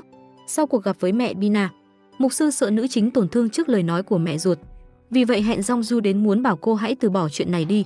Nữ chính không biết chuyện vẫn rất hào hứng, con cầm quạt theo tưởng sẽ được gặp mẹ, nhưng đến nơi mục sư lại nói ra sự thật, mẹ ruột đang sống rất hạnh phúc và không muốn gặp mặt cô. Jongju thấy thế giới như sụp đổ, đau khổ van xin mục sư nói cô chỉ cần gặp mẹ một lần thôi, chứ không có yêu cầu gì khác cả. Nhưng mục sư đã biết được sự thật, nên chỉ biết đau lòng khuyên Jongju hãy coi như mẹ ruột đã không còn rồi. Nữ chính khóc lóc mệt mỏi cuối cùng đành chấp nhận sự thật, nhưng vẫn để lại món quà nhờ mục sư đem đến cho mẹ. Còn cô sẽ từ bỏ mà đi về. Hôm nay Bina và chồng hẹn mẹ cô đi ăn, nhưng ở trong nhà hàng cô ta lại phát hiện ra có người lén điều tra hai mẹ con mình. Càng nghĩ càng bất an, thế là Bina lén theo dõi người nọ. Qua khe cửa lại phát hiện ra đó chính là thư ký của chủ tịch Kim. Lúc này bà thư ký đó thông qua tác phẩm đoạt giải cũ của Bina đã đoán ra quê hương của cô, khiến Bina hốt hoảng đến thất thần. Mặt khác cùng lúc này cửa hàng gà nhà nam chính khai trương chi nhánh mới. Jongju cho dù mệt mỏi và thất vọng chuyện mẹ ruột, vẫn bị bạn thân kéo đến nhảy nhót để thu hút khách hàng đến. Jongju gắng gượng một lúc nhưng cả gương mặt xanh xao. Nghĩ đến chuyện mẹ từ chối gặp mình càng thấy không khỏe, trong người vội xin phép về trước. Thế nhưng khi Lê bước đến giữa đường cô không cẩn thận bị người lạ va phải, kiệt quệ cả về thể xác và tinh thần, vì vậy nằm ngất ra giữa đường. Lại vừa đúng lúc Pi Seung đi ngang qua, anh hốt hoảng tức tốc chạy vội tới. Khi Pi Seung chạy tới muốn cõng Jongju, cô lại cố chấp nói mình không sao, nhưng vừa đứng dậy đã lại ngã vật ra. Nam chính mất kiên nhẫn ôm ngang người bế cô lên, bộ dạng cực kỳ lo lắng ôm Jongju về nhà chăm sóc. Về đến nơi Pi Seung có ý tốt muốn giúp cô, thế mà nữ chính lại nổi cáu nói anh cứ mặc kệ tôi. Pi Seung bị quát thì cực kỳ khó hiểu, nhưng thông qua hai đứa bé anh biết được Jongju vừa đi gặp mẹ ruột, có lẽ vì vậy mà tâm trạng xuống dốc chăng. Lúc này bạn thân cũng lo lắng hộc tốc chạy tới, chất vấn Jongju rốt cuộc mẹ ruột đã nói gì khiến cô đau khổ như vậy. Nhưng nữ chính lúc này đã rất tuyệt vọng, cô đau khổ ôm đầu gào lên đừng nhắc về mẹ tôi nữa. Còn bên phía hai mẹ con kia, Bina kể cho mẹ chuyện thư ký lén điều tra hai người. Mẹ cô còn đang nói đừng lo, thư ký sẽ không tra ra gì đâu. Không ngờ giây sau lại thấy bà thư ký đi với mục sư. Mẹ Bina hốt hoảng vội đến chen vào giữa hai người, mà lúc này đã thấy mục sư lộ ra cho thư ký tên thật của bà ta, khiến bà ta lập tức phát điên lên hung bạo kéo vị mục sư này đi. Ở trong văn phòng của mục sư, mẹ Bina cuối cùng cũng lộ bản chất độc ác thật sự. Trước tiên bà ta ném ghế khiến khung ảnh vỡ tan tành, rồi nhặt mảnh thủy tinh lên đe dọa muốn tiêu hủy chứng cứ. Mục sư lần này bị dọa sợ chết khiếp luôn miệng van xin tha mạng, nói tôi sắp ra nước ngoài rồi hứa sẽ giả vờ như không biết mọi chuyện xin bà tha mạng. Mẹ Bina cay độc tát mục sư một cái cảnh cáo để bà ta nhớ đừng can dự vào chuyện này nữa. Ở bên thư ký lúc này dựa vào món quà mục sư đưa, nói là Jongju muốn đưa mẹ ruột bà ta sâu chuỗi lại tất cả mọi thứ. Nhận ra mẹ ruột của Jongju rất có thể chính là mẹ Bina bây giờ. Bà muốn lập tức báo tin cho chủ tịch Kim, không ngờ điện thoại bị Jun Ki cướp lấy. Anh con trai phẫn nộ chất vấn mẹ vì sao lại lén điều tra sau lưng vợ con. Trước sức ép của con trai, bà Kim quyết định hủy hết chứng cứ, nói rằng sẽ không điều tra thân thế Bina nữa. Ở bên này, Bina nghe theo lời mẹ thông qua Jun Ki muốn điều tra về người thư ký kia. Chồng cô mới lộ ra một điều. Năm xưa thư ký và bố anh từng chịu trách nhiệm về khu vườn Hoàng Kim, mà không có sự tham dự của chủ tịch Kim. Bina như đánh hơi được điểm bất thường kể chuyện này cho mẹ biết. Mà lúc này mẹ cô cũng nói gương mặt thư ký nhìn rất quen, nhưng bà ta lại không nhớ ra đã gặp ở đâu. Mặt khác, hai đứa trẻ con tài xế lại dám lén trốn học đi bán ve chai. Jongju khi được cô giáo gọi điện báo cùng bạn thân nháo nhào đi tìm khắp nơi. Mà lúc này Pi Seung đi ngang qua kịp thời bắt gặp được hai đứa trẻ đang đi nhặt bìa và vỏ chai rỗng nên bị mọi người chất vấn. Hai đứa mới khai thật ra muốn kiếm tiền mua thuốc cho Jongju, vì không muốn cô đổ bệnh rồi bỏ rơi chúng nó. Điều này làm tất cả mọi người đều cảm động. Người hay thích ra vẻ mạnh mẽ như Pi Seung cũng suýt rơi nước mắt. Mà anh thấy Jongju khóc trong lòng cũng khó chịu, nghĩ cứ thế này không ổn, kéo cô ra bờ sông để an ủi. Pi Seung muốn nữ chính hãy đứng đây trút hết những đau khổ trong lòng ra. Tại đây Jongju đã khóc òa lên nói cô chỉ muốn gặp mẹ một lần, nhưng mẹ lại không hề muốn, vì vậy cô sẽ từ bỏ mẹ ruột, sau này cố gắng sống thật tốt mà không có bà. Nam chính thấy Jongju như vậy không đành lòng nữa mà tiến tới ôm chầm lấy cô vỗ về. Còn thư ký ở bên này thông qua người trưởng phòng đã biết chính xác mẹ Bina chính là mẹ ruột Jongju, nhưng đồng thời thư ký cũng thấy khó hiểu vì sao có tận hai đứa con gái mà bà ta lại bỏ rơi Jongju. Đúng lúc này mẹ Bina lại gọi đến nói muốn gặp thư ký, cứ như có thần giao cách cảm. Mà lần gặp gỡ này thư ký lật bài ngửa thẳng thắn đứng trước mặt mẹ Bina gọi tên thật của bà ta ra, bị người thư ký bóc trần quá khứ. Mẹ Bina tức giận đổ thẳng cốc nước nóng vào tay thư ký và bức ảnh cũ của bà ta trên bàn để dằn mặt người thư ký này. Nhưng thư ký vẫn không bỏ cuộc chất vấn bà ta rốt cuộc Bina là ai, vì hồ sơ nói cô chỉ có một người con, lẽ nào tên thật của Bina lại là Jongju ư? Thư ký quả là quá thông minh, đoán ra hết sự thật khiến bà ta lạnh người đang lo sốt vó lên. Đột nhiên Bina lại nói với bà năm xưa thư ký từng có mặt ở lễ hội khu vườn Hoàng Kim. Điều này lập tức khiến mẹ Bina nhớ ra, hóa ra người thư ký này chính là nhân chứng của vụ tai nạn năm xưa. Mà mẹ Bina năm đó cũng phát hiện được thư ký có một đứa con rơi. Nắm lấy điểm yếu này, mẹ Bina giận dữ lao đến túm tóc dần mặt thư ký, nói rằng người có quá khứ dơ bẩn như cô ta cũng dám điều tra mẹ con tôi ư? Cùng lúc này bên phía Jongju cô đang muốn tìm việc làm để kiếm tiền nuôi hai đứa trẻ, nhưng Pi Seung biết được lại không vui. Anh không đồng ý, nói thiếu thì anh đưa thêm tiền. Khi Jongju thắc mắc tại sao không cho cô đi, Pi Seung cứng họng không dám thừa nhận. Nhưng sau lưng anh đã xác định mình thích nữ chính vui vẻ đi làm kiếm tiền để nữ chính không cần vất vả. Ngày hôm đó bà của nam chính tổ chức tiệc cho đám trẻ mồ côi ở quán gà rán. Tối đó bà cố tình bảo bạn thân nữ chính ngủ lại để chừa không gian riêng cho Jongju và Pi Seung. Lúc này hai người đang chở nhau về nhà, nhưng Jongju mệt mỏi nên ngủ mất. Thấy vậy nam chính không nỡ đánh thức cô cũng ngủ lại trên xe. Jongju là người tỉnh dậy trước. Lúc này cô lại như bị hút hồn vào gương mặt nam chính, giơ tay chạm vào anh. Mà Pi Seung đã tỉnh từ bao giờ đột ngột nói cô muốn hôn anh sao? Vì vậy chu môi ra chờ đợi Jongju nhưng mãi nữ chính không chủ động. Anh vội túm lấy tay cô muốn hôn Jongju nhưng cuối cùng vẫn thấy không nên trước. Sự chờ mong của nữ chính lại dừng lại, hai người lúc này tình trong như đã mặt ngoài còn e. Lặng lẽ nắm tay nhau đi dạo. Jongju hào hứng tâm sự cô vẫn luôn rất buồn vì không đủ tiền đi học đại học.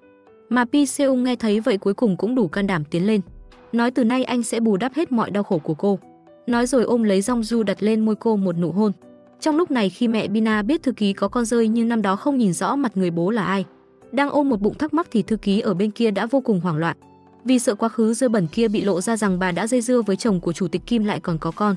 Thư ký vội xé nát tấm ảnh chụp khi ông Kim với bà ở cùng nhau khi xưa ném vào thùng rác. Đồng thời gọi điện cho ông Kim nói rằng xảy ra chuyện lớn rồi, quá khứ của hai người đang bị điều tra. Ông Kim trách thư ký bị điên hay sao mới gọi điện cho ông. Trong lòng cũng sợ hãi không thôi vì mãi mới làm hòa được với vợ. Không ngờ trong lúc nói chuyện lại bị con trai phát hiện ra. Jun Ki thấy ông lén la lén lút hiểu nhầm bố lại chứng nào tật ấy ngoại tình sau lưng mẹ. Vì vậy cảnh cáo ông đừng làm mẹ buồn nữa, nếu không anh sẽ coi bố mình đã không còn tồn tại nữa đó. Trong khi đó ở phía nữ chính, sau nụ hôn tối hôm qua, Jongju và Pi Seung đã chính thức hẹn hò. Khi nữ chính đang hí hửng định nhắn tin vì nhớ anh, Pi Seung lại xuất hiện ngay sau lưng dọa cô giật cả mình. Thế nhưng bầu không khí rất ngọt ngào, hai người chơi đùa qua lại còn tình cảm hôn má nhau. Hôm nay Jongju đã bắt đầu đi làm, theo lời mời tới tập đoàn của chủ tịch Kim học việc. Vì tan muộn nên đành nhờ Pi Seung đến đón cô bé gái ở nhà trẻ. Không ngờ khi nam chính đến nơi, bé gái lại bị một người áo đen lạ mặt dẫn đi, làm Pi Seung hốt hoảng. May mắn anh nhanh nhẹn vật được tên áo đen ra đất, khống chế hắn mới không xảy ra chuyện. Mặt khác cùng lúc này Bina theo lời dặn của mẹ lén lút vào phòng thư ký, tìm hiểu về con trai và nhân tình của bà ta. Bina đã phát hiện được quyển sổ nhật ký có ảnh con trai bà từ lúc khám thai đến sơ sinh. chụp hết lại làm bằng chứng, không ngờ sau đó còn ở trong thùng rác lại tìm ra bức ảnh bị xé nát mà ghép lại chính là ảnh thân mật của thư ký với ông Kim. Phát hiện sự thật ghê tởm này, Bina mừng rỡ chụp lại bằng chứng cho mẹ.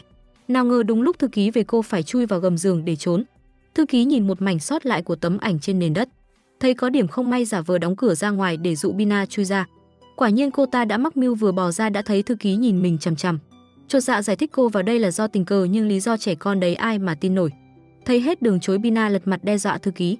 Tại sao lại dám phản bội sau lưng mẹ chồng cô? Chủ tịch Kim đã tin tưởng thư ký như vậy, nếu bà ta biết thân biết phận thì nên biến đi. Thư ký cũng không nao núng nói mình sắp rời đi rồi, nhưng bắt Bina phải xóa bức ảnh thư ký thân mật với ông Kim mà Bina chụp lại đi, nếu không sẽ tiết lộ ra thân phận thật của cô. Bina hoảng sợ chỉ đành thỏa hiệp xóa ảnh đi, nhưng không ngờ mẹ Bina lại lật lọng gửi tấm ảnh này đến nhà chủ tịch Kim. Junki thấy bức thư kỳ lạ không có địa chỉ nên mở ra xem. Thấy tấm ảnh thì sững cả người, nhưng anh thấy mẹ đang rất hạnh phúc. Cả nhà đã lâu không hòa thuận như vậy, nhất thời không dám nói ra. Thế nhưng đêm hôm đó Junki lại thấy bố mình lén lút mò đến phòng thư ký. Hóa ra thư ký lúc này đã định rời đi theo đúng lời hứa. Ông Kim niệm tình muốn cho bà tiền nhưng thư ký nhất quyết từ chối. Mà qua con mắt của Junki lại hiểu nhầm bố mình vẫn lén qua lại với thư ký sau lưng mẹ. Vì vậy tức giận đến cực độ. Quay lại bên phía hai nhân vật chính, cả hai đang rất tình cảm. Pi Seung gối đầu lên chân Jongju làm nũng với cô, mà đồng thời anh cũng nhớ cô từng nói buồn vì không được học đại học, nên đưa cho cô tờ thông báo nhập học muốn nữ chính đăng ký. Nhưng Jongju lại nói muốn đi làm ở tập đoàn họ Kim. Pi Seung nghe vậy cật lực phản đối, anh không muốn Jongju tiếp xúc với họ nữa, vì sợ cô tìm ra thân phận thật, lỡ như bố mẹ cô là thủ phạm của vụ tai nạn năm xưa thì hai người sẽ thành kẻ thù.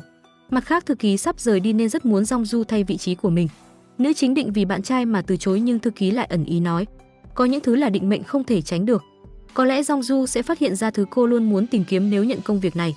Sau khi thuyết phục nữ chính nhận việc, thư ký ký đơn từ chức muốn chính thức rời đi, nhưng không giải thích lời nào khiến chủ tịch Kim sửng sốt. Bà không hiểu sao người mình thân cận bao năm lại như vậy, cho nên không đành lòng đuổi theo muốn thuyết phục thư ký ở lại. Junki vì không chịu được nữa hẹn gặp bố và thư ký ra muốn vạch trần hai người. Tại đây anh phẫn nộ nhức móc vì sao hai người có thể lừa dối sau lưng mẹ anh nhiều năm như vậy. Ông Kim mới bất lực biện hộ hai người chỉ gặp nhau trong chuyến đi Tây Ban Nha năm đó, cảm thấy hợp nhau nên đi cùng vui vẻ bên nhau mấy ngày. Nhưng sau đó khi quay về, ông vẫn luôn toàn tâm toàn ý với bà Kim, không phát sinh gì thêm, hoàn toàn giấu nhẹm chuyện đứa con. Nhưng chỉ thế này thôi đã làm chủ tịch Kim ngoài cửa nghe được. Bà sốc đến phát điên, gào thét chạy vào cho đôi nam nữ này mỗi người một cái tát, điên cuồng đánh chồng, sao ông dám làm vậy với bà. Sau đó vì bệnh phát tác mà ngất xỉu đến nhập viện.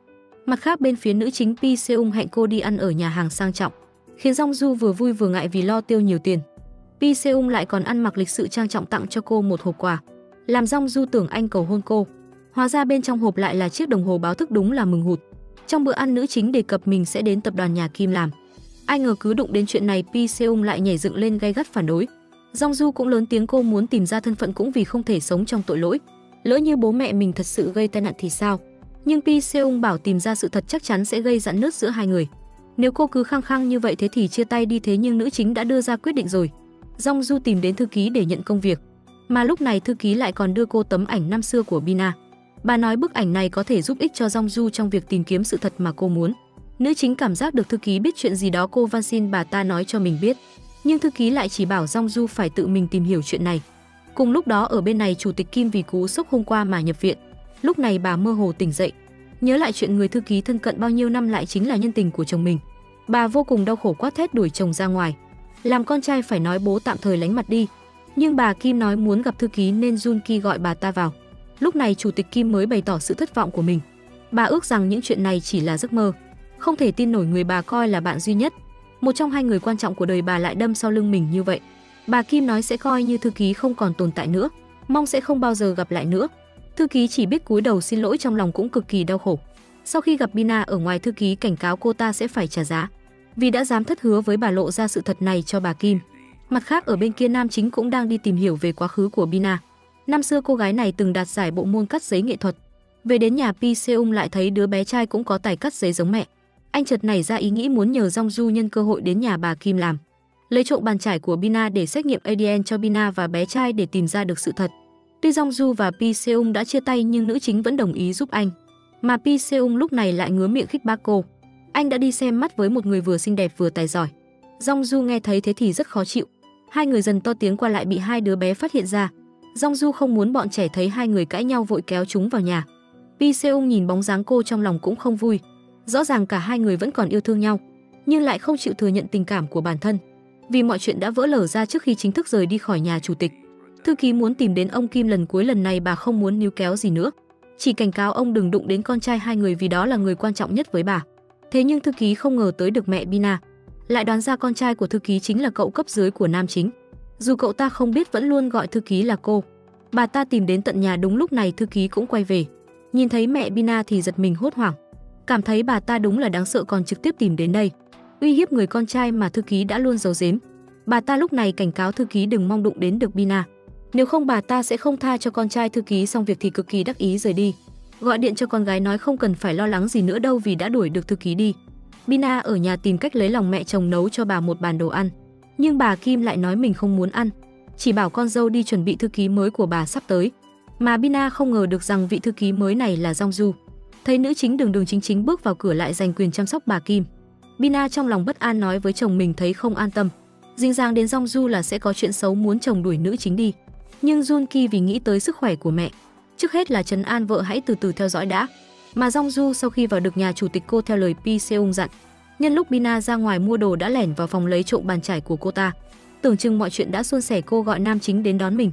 Ai ngờ Bina phát hiện ra quá nhanh, cuống cuồng chạy theo Jongju, giật túi rồi đẩy cô ngã ra đất, dốc hết đồ ra điên cuồng tìm bàn chải. Jongju cũng không đứng im chịu trận mà chạy ra ngăn cản, giữ chặt túi lại. Cả hai rơi vào thế đối địch gờm gừ nhìn nhau. May mắn thay Pi Seung đến kịp lúc, anh giật lại túi của nữ chính từ tay Bina, cảnh cáo cô ta trộm đồ người khác. Nhưng Bina lúc này chỉ quan tâm đến chiếc bàn chải bị mất, sợ hãi sự thật lộ ra nên đứng chặn không cho nam nữ chính rời đi. Pi Seung lại khích tướng nói cô đang che giấu chuyện gì nên mới có tật giật mình đúng không? Trùng hợp lúc này Jun Ki lại lái xe về. Bina sợ chuyện lộ ra trước mặt chồng vội vàng nói có lẽ là hiểu lầm rồi kéo chồng rời đi.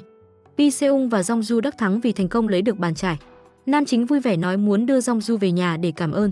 Nhưng trong lúc anh trở vào đồn nộp chứng cứ bảo cô đợi anh trong xe, nữ chính lại nhớ ra muốn đưa Pi Seung xem ảnh cũ của Bina nên chạy theo vào trong. Nào ngờ lại bắt gặp cảnh anh thân mật với một cô gái cấp dưới. Jongju hiểu lầm đây là người Pi Seung đã xem mắt nên đau lòng bỏ đi. Nam chính quay lại không thấy cô đâu liền vội vã đuổi theo, trách cứ sao cô không nghe lời mình. Không nghĩ tới Jongju lại nổi nóng nói anh coi cô là trẻ mồ côi nên khinh thường. Muốn nói gì là cô phải nghe ư? Nữ chính đã chán ghét anh rồi, muốn chấm dứt hết tất cả kể cả tình yêu hay cộng sự điều tra. Pi Seung chưa kịp cãi lại phát hiện ra Jongju bị thương. Anh cũng nổi cáu kéo cô về nhà bôi thuốc cho nữ chính, nhưng Jongju vẫn cứ né tránh anh. Lúc này Pi Seung mới thú nhận anh không hề coi thường cô. Sở dĩ anh muốn Jongju giúp chuyện điều tra là muốn tìm cớ ở bên cô mà thôi. Không ngờ lại khiến cô thấy khó chịu vậy nên anh sẽ từ bỏ. Giữa hai người như vậy coi như là chấm dứt. Pi Seung lặng lẽ rời đi, anh hồi tưởng lại tất cả kỷ niệm với nữ chính từ ban đầu tới giờ. Tuy đau lòng nhưng vẫn bỏ đi không quay đầu lại. Mặt khác bên phía Bina, cô ta sợ Jongju sẽ phát giác ra sự thật mình là mẹ đứa bé trai, đến mức nằm mơ thấy ác mộng. Tỉnh dậy thì hốt hoảng van xin chồng hãy đuổi Jongju đi. Nhưng Jun Ki vẫn còn chần chừ vì nghi ngờ mẹ muốn thuê Jongju chăm sóc vì bà đang bị bệnh nặng. Jun Ki tìm đến thư ký cũ để chứng thực. Trước sức ép của anh, bà đành khai thật chủ tịch Kim mắc bệnh nặng, có thể sắp mù và phải ngồi xe lăn, nên mới cần người chăm sóc. Nhưng Bina không biết chuyện, thấy bà Kim và Jongju dường như rất bí ẩn, còn không muốn cho cô vào thì càng hoảng hốt, nói mẹ mau tra ra chỗ nữ chính xét nghiệm ADN để ngăn chặn. Mẹ nói Bina không cần lo, nếu mọi chuyện vỡ lở ra vẫn có thể dùng tai nạn xe của Jun Ki để uy hiếp nhà bà Kim. Nhưng Bina lại nổi cáu nói không muốn làm vậy, giờ cô thật lòng yêu Jun Ki, chỉ muốn hạnh phúc bên chồng mà thôi. Mẹ Bina nhắc nhở con gái phải để ý Jongju cẩn thận vì bà cảm thấy không ổn, đã cho người xử lý nữ chính nhanh nhất có thể. Bina nghe thấy vậy thì sửng sốt, cô nói mẹ điên rồi, con sẽ tự xử lý chuyện Jongju. Xin mẹ đừng làm gì nữa cả để con tự quyết định cuộc đời mình. Nhưng bà mẹ nghe vậy cũng giận dữ không cho phép điều đó xảy ra, nói rằng cuộc đời Bina là của bà ta. Cùng lúc đó ở bên này nam chính vẫn đang điều tra vụ án, đặt ra nghi vấn có thể đêm hôm nam nữ chính gặp vợ chồng Jun Ki. Hai người đó đã gây ra tai nạn cho người tài xế nên anh ta mới biến mất. Mà kết quả xét nghiệm ADN của Bina và con trai cũng vừa có, nhưng đáng tiếc trên kết quả ghi vật mẫu bị lỗi nên không xét nghiệm được, manh mối lại đứt đoạn. Vì bản thân đột nhiên có việc bận không giữ lời hứa đón bọn trẻ. Jongju đang không biết làm thế nào thì chủ tịch Kim lại nói cứ đón bọn trẻ về nhà bà. Bà Kim đã lâu không tiếp xúc với trẻ con, chơi với chúng rất vui. Mà Jun Ki thấy mẹ hạnh phúc thì cũng rất mừng. Khi 5 người đang chơi đùa vui vẻ, Bina trở về nhà nhìn thấy đứa bé trai thì sợ đến thất thần. Cô ta hốt hoảng kéo Jongju vào phòng riêng, quát hết nữ chính sao dám mang đám trẻ này vào nhà. Jongju đã luôn nhận ra Bina bất ổn, lớn tiếng chất vấn vì sao cô phải sợ như vậy. Rốt cuộc cô đang che giấu điều gì, cô có phải mẹ bọn trẻ không? Bina tức tối đẩy ngã Jongju cũng van xin chồng mau đuổi nữ chính đi. Nhưng vì nghĩ đến mẹ mình, Jun Ki từ chối điều đó. Lúc này Bina đã rơi vào tuyệt vọng, tâm trí không còn tỉnh táo nữa. Vì vậy gọi điện nói với mẹ, mẹ nói đúng rồi, phải xử lý Jongju để xử lý mọi chuyện. Tối hôm đó lúc Jongju trở về cùng hai đứa trẻ, vì túi đồ bị rơi cô phải một mình chạy theo nhặt lại. Lúc này đột nhiên lại xuất hiện một chiếc xe máy cố ý đâm thẳng về hướng nữ chính. Pi Seung đang ngồi ở nhà nhớ lại những kỷ niệm hồi nhỏ với bố, thì đột nhiên bạn thân nữ chính chạy vào, hốt hoảng thông báo Jongju xảy ra tai nạn. Lúc này nữ chính đã được đưa vào bệnh viện cấp cứu. Cả hai vội vàng chạy vào viện, sốt ruột ngồi bên ngoài đợi theo lời của bác sĩ. Một lát sau ca phẫu thuật kết thúc, bác sĩ nói Jongju bị chấn thương não, vì vậy hiện giờ đang hôn mê, khiến cho Pi Seung và bạn thân nữ chính lo lắng đứng ngồi không yên, cầu nguyện không có chuyện gì nghiêm trọng xảy ra. Nhưng dường như tai nạn này lại ảnh hưởng đến ký ức của Jongju. Trong lúc hôn mê, cô chợt mơ đến quá khứ mà mình đã quên, khi cô cùng Bina và mẹ chơi đùa ở khu vườn Hoàng Kim, mà Bina cũng đang trải qua một giấc mơ tương tự. Quá khứ về ngày nhỏ vẫn chưa bao giờ buông tha cô ta. May mắn thay Jongju không gặp chuyện nguy hiểm.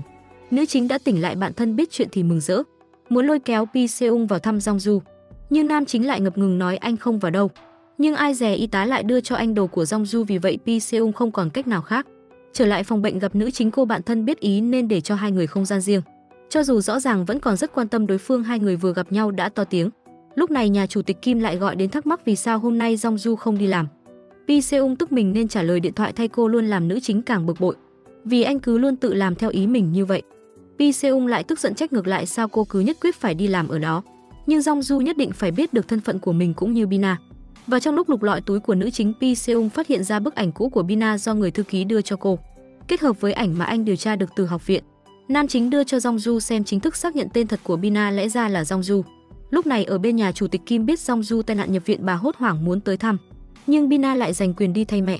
Cô ta muốn nhân cơ hội này giả danh bà Kim cho nữ chính ít tiền đuổi việc Jongju luôn. Nhưng nữ chính nhìn thấu chuyện này.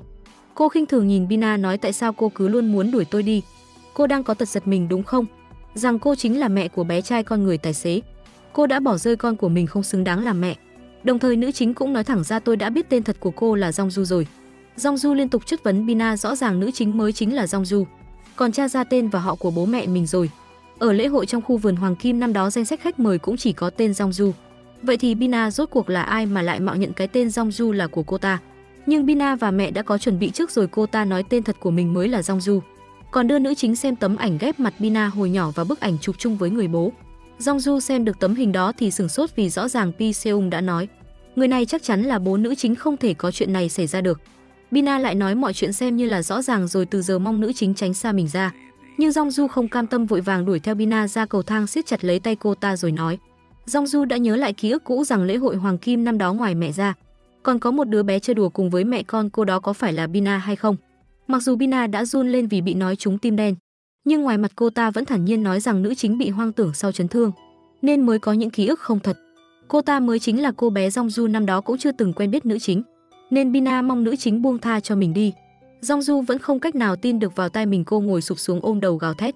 Rõ ràng là năm xưa cô đã chơi đùa cùng Bina, cả hai ở bên nhau rất vui vẻ như bạn bè, những điều này không thể sai được. Bina nghe thấy hết lúc này nội tâm vô cùng giằng xé, nhớ lại những ký ức cùng chơi đùa với nữ chính khi còn bé. Trong lòng lúc nào cũng luôn vì chuyện mình cướp thân phận của Jongju mà dằn vặt. Mặt khác lúc này ở bên nhà chủ tịch Kim, Jun Ki biết được bệnh tình của mẹ sẽ chuyển biến ngày càng nặng. Điều quan trọng bây giờ là bà cần có người bên cạnh. Vì vậy theo lời đề nghị của thư ký đưa bố mình trở về nhà nói đỡ cho ông trước mặt mẹ, rằng năm đó chuyện ông và thư ký chỉ là ngoài ý muốn. Sau 3 ngày đi du lịch thì không còn liên hệ nữa. Thế nhưng bà Kim vẫn không thể tha thứ cho sự bội bạc ấy, vẫn quát thét đuổi ông ta đi. Quay lại với Jongju, cô vẫn không thể tin được người trong tấm ảnh không phải bố mình. Trong lúc còn đang tuyệt vọng, nữ chính chợt nhớ tới mình vẫn còn một người mẹ, phải tìm ra bà ấy để biết được thân phận thật, vậy là bỏ đi khỏi bệnh viện giữa đêm. Mẹ Bina tìm đến muốn dằn mặt cô, lại thấy phòng bệnh trống không. Hóa ra Jongju lại tìm đến nhà Bina muốn từ chỗ Bina tra ra mẹ ruột. Mà Bina lúc này đã mất hết kiên nhẫn, tống nữ chính vào xe, nói sẽ dẫn cô đến chỗ tìm ra được tất cả sự thật. Không ngờ cảnh này lại bị Jun Ki nhìn thấy. Nhận ra vợ có điều gì giấu mình, anh tò mò quyết định lái xe bám theo. Bina dẫn Jongju về nhà mẹ để gặp mẹ mình.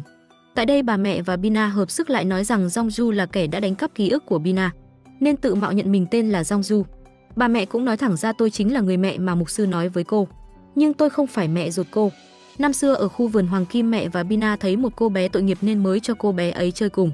Người đó chính là nữ chính, bà ta còn đưa cho Jongju xem bức ảnh cũ của 3 người. Bị cả hai người trước mặt dồn ép, nữ chính dường như phát điên, không thể tin được vào tai mình. Rốt cuộc nếu cô không phải tên là Jongju thì bản thân mình là ai nữ chính cũng không biết. Jongju đau khổ chạy ra khỏi nhà mẹ Bina, vừa đi vừa khóc lóc đến đau lòng, không để ý rằng Pi Seung đang ở ngay sau lưng mình. Xong lại vì quá đau buồn mà ngất đi. Nam chính lúc này vội tới đỡ cô, đưa Jongju vào bệnh viện. Nhìn thấy nữ chính như vậy, trong lòng anh cũng như bị dao cắt. Cùng lúc đó bên phía Bina, khi cô trở về nhà thấy thái độ của chồng mình hơi khác lạ, mà không biết Jun Ki đã gắn máy nghe lén trên xe cô. Thông qua đoạn ghi âm, Jun Ki tình cờ nghe được chuyện Bina từng sống chung và có con với người tài xế. Chuyện này khiến anh không thể tin nổi vào tai mình. Về phần nam chính, anh vẫn đang phải theo đuổi vụ án người tài xế. Anh lại phát hiện ra manh mối mới quay lại hiện trường vụ tai nạn. Vào đêm, anh và Jongju gặp được vợ chồng Bina. Dường như chân tướng sắp được sáng tỏ, rằng đêm đó chắc chắn người tài xế đã bị Jun Ki gây tai nạn. Mặt khác, Pi Seung cũng tới nhà thăm hai đứa trẻ con ông tài xế. Cho dù Jongju từng nói không muốn anh tới, nhưng anh rất yêu quý hai đứa trẻ này. Đúng lúc đó Jongju cũng trở về, cả bốn người lại vui vẻ nói cười giống y như lúc trước. Sau khi ra về, Pi Seung thú nhận thật với cô. Anh không thể kìm lòng được nên mới tới tìm bọn trẻ. Mà nam chính cũng muốn bày tỏ anh cũng không cách nào quên đi được Jongju. Pi Seung muốn nói anh đã từ bỏ tìm kiếm hung thủ đâm bố mẹ mình. Vậy nên anh mong nữ chính sẽ không tìm kiếm thân phận thật của cô nữa mà trở về bên cạnh anh. Pi Seung nói cho Jongju thời gian suy nghĩ thật kỹ, bởi vì không gì có thể ngăn được tình yêu anh dành cho cô. Nữ chính lúc này liền nói cho dù cô không phải tên là Jongju, nhưng bố mẹ cô cũng có thể là hung thủ hãm hại bố mẹ anh mà. Nhưng Pi Seung nói anh không quan tâm nữa. Bây giờ anh chỉ muốn sống thanh thản, chỉ chịu trách nhiệm cho điều mình làm mà thôi. Jongju vô cùng cảm động, đồng ý với anh rằng từ giờ sẽ không tìm kiếm quá khứ mà bắt đầu một cuộc sống mới. Pi Seung còn trêu đùa nói sẽ đặt cho cô một cái tên mới theo loại đồ uống anh yêu thích nhất. Chọc Jongju cười vui vẻ, cũng ôm chặt lấy anh làm hòa. Hai người lại quay lại những tháng ngày ngọt ngào. Mặt khác, trong lúc này Jun Ki xem lại đoạn băng quay hình cũ, xác nhận sự thật rằng Bina từng có con với người tài xế. Mà lúc này Bina cũng tìm đến biết anh gắn máy quay ở xe mình, nên quyết định thẳng thắn bóc trần sự thật rằng cô đã che giấu quá khứ của mình. Bina đã muốn thú nhận với anh trước lễ cưới, nhưng vì Jun Ki đã tông trúng tài xế, cô sợ anh thấy tội lỗi vì đâm trúng bố của con cô nên Bina đã giấu không nói. Dù vậy, Jun Ki đã thất vọng đến cực điểm, nói rằng Bina đã lừa dối anh, mà Bina lúc này lại đưa cho anh đơn ly hôn, nói vì cô chấp nhận điều này vì đã che giấu anh. Nhưng khi Jun Ki còn chưa kịp phản ứng lại phát hiện ra bố mình đứng ngoài từ nãy giờ. Ông Kim đã nghe được tất cả mọi chuyện. Ông Kim khuyên anh nhất định không được để chủ tịch Kim biết được. Vì vậy cách tốt nhất bây giờ là làm lơ đi, vì nghĩ đến người mẹ bị bệnh của mình. Bà Kim đã luôn hy sinh và mong anh hạnh phúc. Jun Ki quyết định ở trước mặt Bina xé đơn ly hôn, ôm lấy vợ và xin cô cho anh thời gian để chấp nhận sự thật này. Thế nhưng hai người không biết rằng lúc này Pi Seung ở hiện trường vụ mất tích của người tài xế đã tìm ra chứng cứ quan trọng. Đó là chiếc móng giả có lẽ là thuộc về Bina. Vào lúc cô ta di chuyển cơ thể của người tài xế để giấu đi, vì đã có chứng cứ nên cảnh sát ập tới nhà chủ tịch Kim muốn dẫn Bina và Jun Ki về đồn để điều tra. Nhìn thấy Pi Seung, Bina thẳng thắn nói từ chối phối hợp điều tra, muốn dẫn Jun Ki rời đi. Nhưng nam chính dọa sẽ tìm đến chủ tịch Kim, cho nên Jun Ki phải theo anh về đồn. Tại đây Pi Seung cho Bina xem chiếc móng giả anh tìm được ở hiện trường.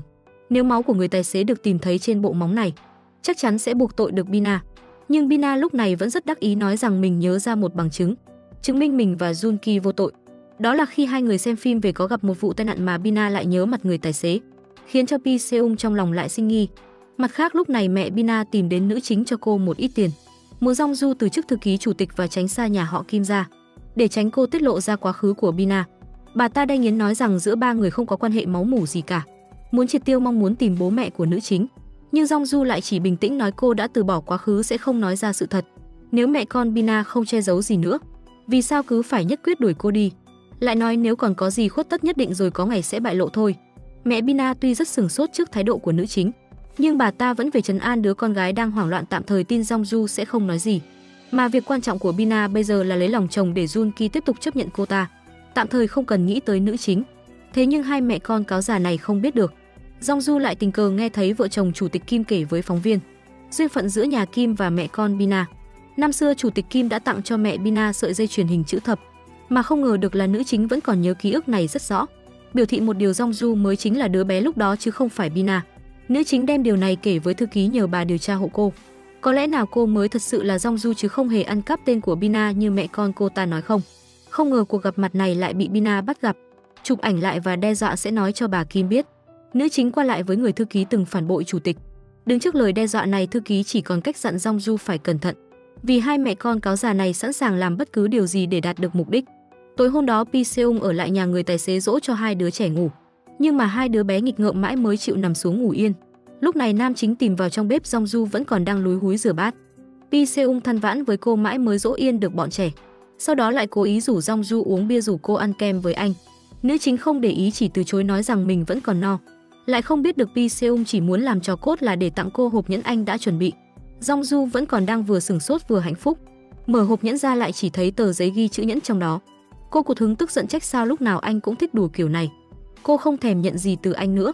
Nhưng Pi Seung lúc này mới chính thức giở trò tinh quái, biến ra một chiếc nhẫn thật sự đeo lên tay Jongju là một cặp với chiếc nhẫn trên tay anh. Lại nói chúng biểu thị cho việc nam chính sẽ luôn bảo vệ Jongju. Tình cảm của hai người lại trở về tốt như xưa. Pi Seung thậm chí còn nghĩ đến ngôi nhà và những đứa trẻ, điều mà anh chưa từng để tâm tới bao giờ. Đứng trước lời bộc bạch ấy của anh, Jongju thật sự rất cảm động. Cả hai hạnh phúc ôm hôn nhau thật chặt. Lúc này ở bên phía Bina lại không được như vậy. Junki bị cảnh sát thẩm vấn, tâm trạng đã lo lắng cực điểm. Anh trách Bina tất cả là lỗi của cô. Nếu hôm đó cô không bỏ chạy trước mặt người tài xế thì tai nạn đó đã không xảy ra. Trước thái độ gay gắt của chồng, Bina nói rằng anh từng nói sẽ tin tưởng cô và muốn cô đợi anh bình tĩnh tiếp nhận sự việc. Bây giờ anh lại hành xử như vậy khiến Bina cảm thấy rất đau khổ, cô muốn bỏ chạy đi. Nhưng Junki nghe thấy những lời ấy lại hối hận nên đuổi theo. Ôm chặt Bina nói rằng mình không thể sống thiếu cô được. Sáng hôm sau, Pi Seung chở Jongju đi làm. Nhưng mục đích thật sự của anh là bước vào nhà của chủ tịch Kim. Bởi anh biết bố mình và bà Kim có quen biết nhau. Bà Kim không biết chuyện gì hào hứng mời anh vào nhà, còn muốn giới thiệu con trai và con dâu với nam chính. Nhưng Junki nhìn thấy Pi Seung thì mặt tái mét đi. Trong lúc ngồi nói chuyện, Pi Seung còn cố ý tiết lộ với bà Kim anh đang điều tra một vụ tai nạn xe tài xế đâm trúng người rồi phi tang xác, mà anh đã tìm được chiếc xe gây tai nạn rồi, khiến Junki có tật giật mình không thể chịu đựng được, làm đổ cả tách trà. Bina nhắc nhở chồng Pi Seung chỉ cố tình muốn hù dọa anh mà thôi. Nhưng Junki sao còn có thể bình tĩnh nổi nữa. Mà ngay sau đó anh ta lại còn thấy Pi Seung vào phòng mình, tìm ra được chiếc áo Junki mặc hôm gây tai nạn.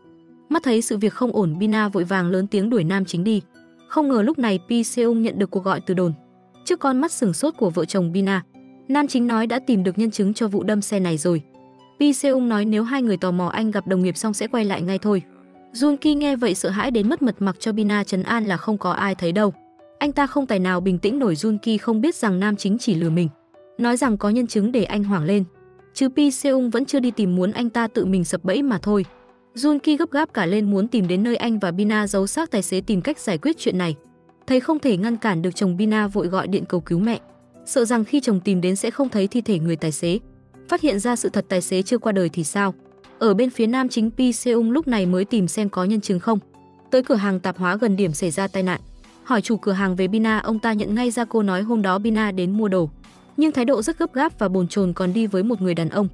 Pi Seung thông minh đoán ngay ra hôm đó hai kẻ phạm tội kia đã đi theo con đường này để giấu xác. Vì vậy hiện giờ anh chỉ cần đợi Junki tự chui đầu vào lưới đi qua con đường này nữa thôi.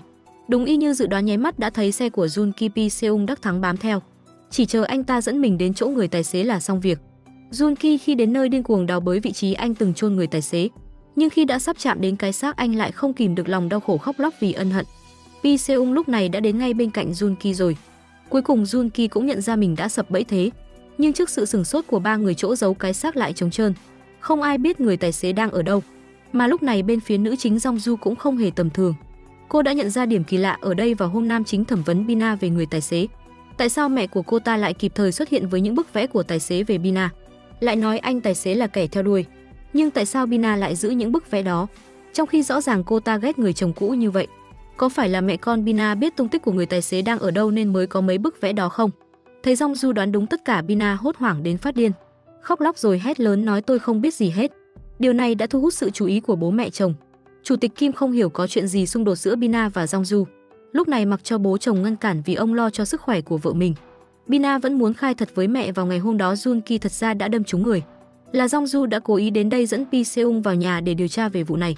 Chủ tịch Kim còn chưa vượt qua được cơn sốc, Pi Seung lại xuất hiện ở cửa thông báo con trai bà đã bị cảnh sát bắt rồi, mong bà đến đồn để xác nhận sự việc, muốn bà thuyết phục Junki khai ra nơi giấu xác. Bà Kim gần như phát điên về sự thật này, không thể đứng vững được nữa, phải có con dâu ở bên cạnh chống đỡ. Bà chất vấn tại sao Pi Seung dám làm thế trong nhà bà, và tuyên bố nhất định sẽ không tự tay tống con mình vào tù đâu. Bà sẽ gọi luật sư đến sở cảnh sát cho con. Tối hôm đó chủ tịch Kim không thể ngủ được, bị cảm giác đau khổ giày vò Jongju vì lo lắng nên tới bên cạnh khoác áo cho bà. Bà Kim liền nói có phải nữ chính đã khai báo hết sự việc cho Pi Seung để anh ta tới bắt con trai mình không? Jongju biết bà đau khổ nhưng cô cũng đành thừa nhận. Tuy mình không hề khai báo gì cho nam chính, nhưng bản thân cô rất muốn tìm lại bố cho hai đứa trẻ kia. Vậy nên Jongju thật lòng mong chủ tịch Kim có thể làm điều đúng đắn.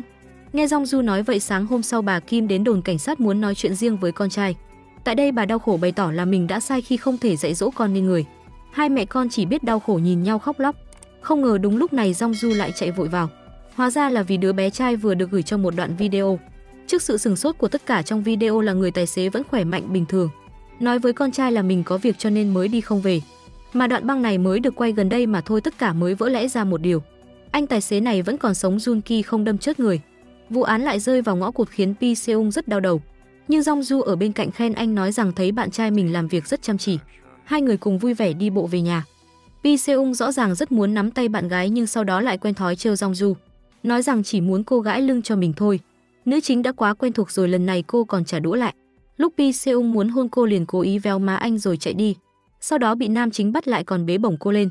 Cả hai lúc này đều đang đắm chìm trong những khoảnh khắc hạnh phúc, vui vẻ hét to lên như muốn cho cả thế giới biết mình rất yêu đối phương. Còn Jun Ki lúc này tuy rằng đã thoát tội nhưng anh vẫn không hiểu được tại sao người tài xế chưa qua đời nhưng lại bỏ trốn đi mà không quay về nhà với con. Bina sợ chồng phát hiện ra điều gì, an ủi anh đừng nghĩ nữa. Không phải chỉ cần hai người vẫn còn bên nhau bình yên thế này là đã đủ rồi sao? Không ai khác biết chuyện người tài xế là do một tay mẹ Bina sắp xếp, kể cả đoạn băng ghi hình kia. Trong lúc bà ta còn đang đắc ý vì giải quyết được chuyện, lại lạnh người phát hiện có kẻ đăng tấm ảnh cũ mà bà ta chụp cùng Bina và Jongju lên báo đăng tin tìm người thất lạc. Hai mẹ con Bina đoán ngay ra là thư ký đã làm. Vậy nên mẹ Bina quyết định xử lý thư ký vì đã thất hứa. Lập tức tìm đến con trai thư ký là cậu cấp dưới của nam chính. Thư ký bị bà ta đe dọa thì hoảng sợ đến phát điên. Lập tức nhờ Pi Seung liên lạc với cậu cấp dưới nói nhất định không được gặp mẹ Bina. Nhưng đã không kịp nữa rồi. Bà ta đã tìm đến nơi còn tắt nguồn điện thoại của cậu đi. Khi cậu cấp dưới không hiểu chuyện gì muốn bỏ đi không tiếp bà ta, mẹ Bina lại cay độc nói bao lâu nay cậu đã bị bà thư ký kia lừa rồi, khiến cậu cấp dưới sững người ra. Thư ký ở bên này rối cả lên thúc giục Pi Seung mau đi nhanh lên. Cậu cấp dưới không thể gặp mẹ Bina được. Cho dù nam chính thấy khó hiểu nhưng vẫn nghe lời phóng nhanh hết sức. Tuy vậy mọi chuyện đã quá muộn rồi. Ở bên này mẹ Bina đã đưa cho cậu cấp dưới xem nhật ký thai phụ của mẹ cậu ta, mà trên đó viết tên sản phụ là người thư ký mà cậu vẫn gọi là cô. Tiết lộ ra thư ký chính là mẹ đẻ của cậu. Cậu cấp dưới sững sờ nhưng không muốn tin vào lời của bà ta. Không thể nào có chuyện hoang đường như vậy được. Nhưng mẹ Bina lại chỉ cười khẩy nói không tin thì cậu đi hỏi mẹ mình đi. Cậu cấp dưới vội vàng chạy theo cản bà ta lại, chất vấn rốt cuộc bà là ai mà lại muốn hãm hại cô tôi. Mẹ Bina lại càng thấy nực cười hơn nữa. Đúng lúc lại thấy thư ký chạy tới cùng nam nữ chính. Bà ta lập tức nói tôi chỉ muốn vạch trần sự thật mà thôi. Cậu không tin thì hỏi luôn cô cậu đi kìa. Đến nước này thế giới quan của cậu cấp dưới đã dần sụp đổ. Cậu mong thư ký sẽ phủ nhận chuyện này. Thế nhưng thư ký không nhẫn tâm lừa cậu nữa. Không nói nên lời lại chỉ biết túm cổ chửi mắng mẹ Bina, nói bà ta đúng là kẻ đê tiện bẩn thỉu. Thế nhưng điều này lại càng chọc bà ta tức giận hơn. Vì vậy trước mặt tất cả nói toạc ra hết. Cậu cấp dưới chính là con của thư ký và chồng chủ tịch Kim. Lý do mẹ cậu không nhận cậu là vì bà có con với người đã có gia đình. Cậu là con ngoài giá thú, cậu cấp dưới sốc đến đờ đẫn cả người. Mà người mẹ ruột bên cạnh lại không hề phủ nhận những điều kia, khiến cậu phát điên đến mức mất hết lý trí, lập tức lao đi muốn xác minh rõ chuyện này. Thư ký nhìn thấy con trai mình như vậy vô cùng đau khổ khóc lóc, nhưng không thể ngăn cản cậu chạy đi. Mà Pi Seung lúc này đang cảnh cáo mẹ Bina, nói rằng anh nhất định sẽ phơi bày hết tội lỗi ác độc của mẹ con bà ta ra. Sau đó mắt lại thấy cấp dưới của mình đang kích động bỏ đi. Anh nói Jongju lo cho thư ký còn mình thì đuổi theo cậu. Cậu cấp dưới điên cuồng tìm đến nhà chủ tịch Kim. Đúng lúc cả gia đình bà đang cùng dùng bữa ở sân, ở trước mặt mọi người cậu tra hỏi về ông Kim muốn làm loạn lên. Ban đầu ông Kim không biết còn mạnh miệng ngăn cậu lại, nhưng nghe đến tên cậu thì lại cứng cả người ra. Cũng may Pi Seung kịp thời tìm đến ngăn cấp dưới nói ra sự thật trước mắt mọi người kéo cậu rời đi. Thế nhưng vì người bố này không nhận ra mình, cậu cấp dưới cảm thấy vô cùng đau khổ, lại chỉ biết bất lực khóc lóc thương tâm. Mà Pi Seung lúc này cũng không thể làm gì an ủi cậu cả. Về phần người thư ký, vì mẹ Bina đã tiết lộ sự thật ra nên thư ký nhất quyết không tha cho bà ta. Lúc này mẩu tin tìm người đăng trên báo. Đã có người đến báo nhận là mình biết mẹ Bina. Thư ký vội gọi Jongju cùng đi với mình. Bà già này nhận là người đã mai mối cho mẹ Bina năm xưa. Vì thấy gia cảnh bà ta vất vả, có người cha nát rượu làm mãi cũng không khấm khá lên được. Bà già giới thiệu mẹ Bina đến mang thai hộ nhà giàu có. Nếu đẻ con trai có thể đổi đời, ai ngờ lại chỉ sinh được con gái cho nên bị đuổi đi. Mãi đến khi con gái 5 tuổi mẹ Bina mới tới đón về. Đứa bé gái ấy do chính bà già này đặt tên là Bina. Nghe đến đây cả Jongju và thư ký đều sửng sốt. Mà nữ chính cũng nhớ ra mình từng thấy mẹ đến đón một bé gái bẩn thỉu về. Nhưng cô không dám chắc về ký ức của mình nữa. Muốn xác nhận mình rốt cuộc là Bina hay Jongju, nên đưa bức ảnh hỏi bà già đứa bé được đón đi năm đó là ai trong hai đứa. Chỉ tiếc mắt bà già đã kém, nhìn một lúc vẫn không thể phân biệt được. Trong lúc này Pi Seung ở nhà nhìn thấy bà nội đang dọn dẹp kỷ vật của bố. vô tình tìm thấy chiếc máy ảnh cũ mà ông từng mang đến lễ hội khu vườn Hoàng Kim. Anh tìm đến thợ sửa nói muốn khôi phục cuộn phim này. Ở bên này nữ chính cũng đang rất suy tư. Cho dù không biết được tên mình là Jongju hay Bina, nhưng chắc chắn một điều, mẹ Bina chính là mẹ ruột mình. Nhưng tại sao bà ta lại yêu thương Bina vô điều kiện, bà lại hắt hủi Jongju như vậy? Đúng lúc này Pi Seung gửi cho nữ chính một bức ảnh. Chụp cô và mẹ con Bina ở khu vườn Hoàng Kim cùng chiếc xe đỏ bà ta lái. Thư ký nhìn thấy chiếc xe này hoảng hốt phát hiện ra tất cả. Đây chính là chiếc xe gây tai nạn đã đâm tử vong bố mẹ nam chính năm đó. Khi đó thư ký tận mắt thấy mẹ Bina cùng chiếc xe ở đó. Nhưng vì sợ có người phát hiện mình và ông Kim ngoại tình cho nên chạy đi nơi khác báo án. Bây giờ sâu chuỗi lại tất cả sự thật đã phơi bày hết rồi. Biết được điều này, Jongju cảm thấy không thể chấp nhận sự thật. Cô cứ không thể rời mắt khỏi bức ảnh ba người kia. Bị chủ tịch Kim phát hiện ra, nữ chính liền đưa bà xem ảnh, nói cho bà mình quen biết với mẹ con Bina. Lại ẩn ý nói thêm liệu chủ tịch có muốn biết kẻ gây ra tai nạn xe năm đó không. Bina thấy sự việc không ổn liền nói lảng sang chuyện khác. Lát sau lại gặp riêng Jongju gào thét tại sao nữ chính không buông tha cho cô ta. Bina lúc này vẫn mặt dày tự nhận mình mới là Jongju. Còn nữ chính và mẹ Bina không có quan hệ gì hết. Jongju nghe vậy thì bình thản nói được thôi, nếu cô và bà ta không có máu mủ, nữ chính sẽ lập tức đến nói với bà Kim mẹ Bina là thủ phạm của tai nạn năm xưa. Trong lúc này tình hình bên nam chính cũng rất căng thẳng. Thư ký khai thật với Pi Seung rằng mình chính là nhân chứng báo án năm xưa, tiết lộ với anh mình đã biết thủ phạm là ai, nhưng người này rất có thể chính là mẹ của Jongju. Pi Seung đoán ngay ra đó là mẹ Bina, vì vậy sắp xếp cho thư ký gặp bà ta. Ở trước mặt thư ký, mẹ Bina không ngần ngại thừa nhận mình chính là người gây tai nạn bỏ trốn, hại chết bố mẹ nam chính, mà không biết rằng thư ký đang gọi điện thoại cho Pi Seung. Anh đang đỗ xe trong hầm, ngồi ở đầu dây kia ghi âm hết lại lời bà ta, nhưng giữa chừng thì tiếng loa thông báo trong hầm làm lộ ra. Mẹ Bina tức giận tát thư ký cái bốp. May mắn Pi Seung kịp xông vào trước khi bà ta làm gì thêm. Anh ghì bà ta vào tường muốn cho bà ta một đấm để hạ giận. Nhưng mẹ Bina lúc này vẫn rất thản nhiên, vì bà cáo già này biết thời hạn khởi tố vụ án đã hết rồi. Nam chính không thể bắt giam bà ta được nữa, Pi Seung cũng hiểu điều đó. Lúc này chỉ biết tóm lấy bà ta, hận không thể đưa bà già này về nơi an nghỉ cuối cùng. Trước sự kích động của Pi Seung, thư ký hốt hoảng van xin anh hãy dừng tay lại đi. Nam chính vẫn còn giữ được lý trí, buông bà ta ra, nói rằng sẽ bắt bà ta phải trả giá cho tất cả tội ác của mình. Mà mẹ Bina vẫn rất đắc ý, nói rằng chống mắt lên xem sự trả thù của anh. Nhìn thấy hung thủ đã hãm hại bố mẹ mình nhưng lại chẳng thể làm gì bà ta. Bà ta làm Pi Seung gần như phát điên lên, chỉ biết đập đồ đạc cho hả giận. Lúc này bên phía Bina, cô ta thấy Jongju đe dọa mình, muốn kể với chủ tịch Kim chuyện mẹ mình gây tai nạn bỏ trốn. Vì vậy cô ta nghĩ ra một kế, nói rằng mình sẽ kể với nữ chính sự thật, chỉ cần Jongju giấu kín thôi. Bina bắt đầu diễn một màn tình cảm chị em sướt mướt, nói rằng chúng ta là chị em ruột mà, nói em xin lỗi. Mẹ không muốn nhận lại chị vì nhìn chị là lại nhớ đến việc bà bị đuổi ra khỏi nhà khi không sinh được con trai. Lừa Jongju rằng nữ chính thực ra tên là Bina, còn cô ta là con của mẹ và người chồng giáo sư sau này của bà. Bina còn nói thêm cô ta muốn bù đắp cho Jongju. Nhưng nữ chính lúc này đã sốc đến cứng người trước những gì mà Bina nói cho mình. Cô không dám tin vào tai mình nữa. Nhưng đúng lúc này Pi Seung lại gọi điện nói muốn gặp cô nên Jongju chỉ có thể đờ đẫn bỏ đi. Nam chính muốn gặp Jongju để kể với cô mình đã gặp mẹ Bina, nhưng bà ta không những không hối lỗi mà còn nói không cảm thấy gì khi gây ra sự ra đi thương tâm của cha mẹ anh. Điều này khiến Pi Seung cảm thấy bà ta là con quỷ đội lốt người. Jongju chắc chắn không phải con gái bà ta. Nếu như đó là mẹ cô thì anh không thể yêu cô được nữa. Nữ chính nghe tới đó thì chết lặng, nhưng cô không dám nói ra những chuyện Bina kể với mình, vì hiện giờ Pi Seung đã giận dữ đến mất hết lý trí. Anh muốn trả thù bà ta bằng cách nhắm vào con gái bà là Bina, người bà ta yêu thương và bảo vệ nhất. Không để hai mẹ con này sống yên ổn, Pi Seung đã hẹn sáng mai gặp chủ tịch Kim muốn nói với bà tất cả. Bina nghe được mẹ chồng nói chuyện này thì lo sợ gọi điện cho chồng và nhắn tin với mẹ. Nhưng Jun Ki hiện giờ đang tìm đến nhà người tài xế, mua bánh cho hai đứa trẻ ăn vì anh vẫn còn lấn cấn về tai nạn này rất nhiều.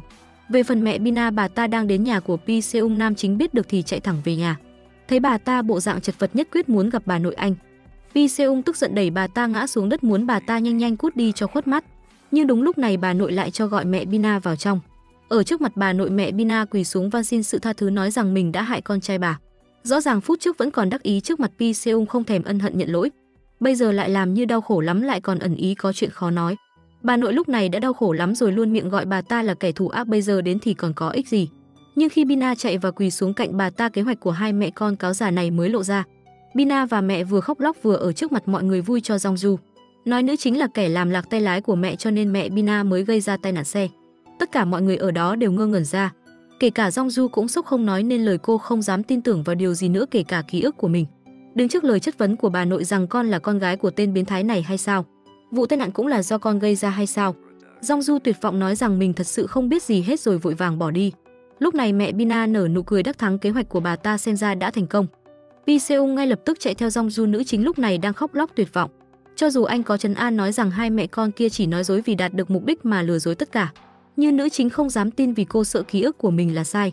Mà dù cho có thế nào chắc chắn cô cũng là máu mủ với hai mẹ con ác quỷ kia, là người gây ra vụ tai nạn của bố mẹ anh. Pi Seung đã nói sẽ không thể yêu cô nữa mà. Nhưng đứng trước sự đau khổ của Jongju, Pi Seung không thể kìm lòng mình. Anh hứa nhất định sẽ điều tra được thân phận của cô. Vậy nên mong nữ chính sẽ không phải ở đây đau lòng khóc lóc nữa. Những lời ấy khiến Jongju cảm động, choàng tay ôm anh thật chặt. Sáng hôm sau, Bina cùng Chủ tịch Kim đến bệnh viện khám sức khỏe vì muốn có con. Hai người đang cười nói vui vẻ. Không ngờ Bina lại nhìn thấy con trai của mình với chồng cũ xuất hiện ở công ty. Mà nghe được là do chồng mình gọi đến lại càng hoảng loạn hơn. Cô ta kéo con trai ra chất vấn, nghe nói đứa bé đã kể cho Junki nghe chuyện. Nó nhận được tin nhắn từ người tài xế, sợ bị bại lộ khiến Bina phát điên lên. Trợn mắt gào thét nói nó hãy tránh xa Junki ra, không ngờ lại bị chồng bắt gặp tại trận. Bina điên cuồng lớn tiếng Junki điều tra con trai cô là không muốn chung sống với cô nữa. Vì Bina đã có con trước khi cưới đúng không? Cả hai to tiếng qua lại mà không ngờ rằng Chủ tịch Kim đã đứng đây từ lúc nào. Bà nghe được tất cả lại gọi điện cho bệnh viện xác nhận chuyện Bina từng sinh con. Biết được đứa bé trai này là con của Bina và người tài xế, lại tiếp tục như một cú đấm chấn động đối với Chủ tịch Kim. Bà hít thở không thông, không dám tin chuyện này nữa. Chủ tịch Kim nhớ lại lời Bina từng nói mình từng có quá khứ buồn nên không muốn nhớ lại. Hóa ra cô ta lại đang che giấu chuyện này.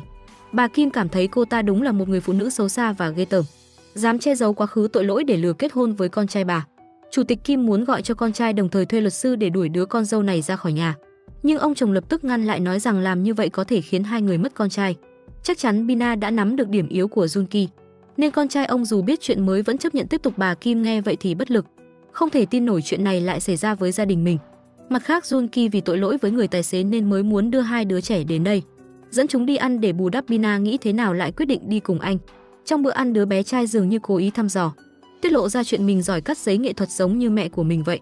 Vì cả hai đứa trẻ đều thấy Bina rất giống với mẹ của cậu bé trai. Điều này khiến Bina vô cùng ngột ngạt. Nhưng khi tạm biệt hai đứa trẻ, cậu bé lại nói với Bina sẽ không tìm chồng cô nữa đâu, đồng thời tặng hai người một món quà, nói là cho đứa con của hai người. Nhìn thấy chiếc chuông gió trang trí bằng giấy cậu bé làm, giống y như chiếc ngày xưa cô làm cho nó khi còn bé. Bina cuối cùng không kìm được cảm giác tội lỗi, ôm mặt khóc nức nở vì sự dằn vặt khi bỏ rơi đứa con này. Nhưng vì sợ Junki hiểu lầm nên thề thốt với anh trong lòng cô đứa bé đó không là gì hết, nên anh đừng lo lắng về gia đình tương lai của hai người. Về phần Pi Seung, anh theo điều tra tìm đến quán cà phê nơi người tài xế đã từng xuất hiện. Qua kiểm tra camera an ninh, phát hiện người quay video cho tài xế lại rất giống người mà bé trai miêu tả đã gây tai nạn xe cho Jongju rồi bỏ chạy. Camera cũng quay được biển số xe máy của anh ta. Pi Seung vội bảo cấp dưới xin lệnh bắt giữ.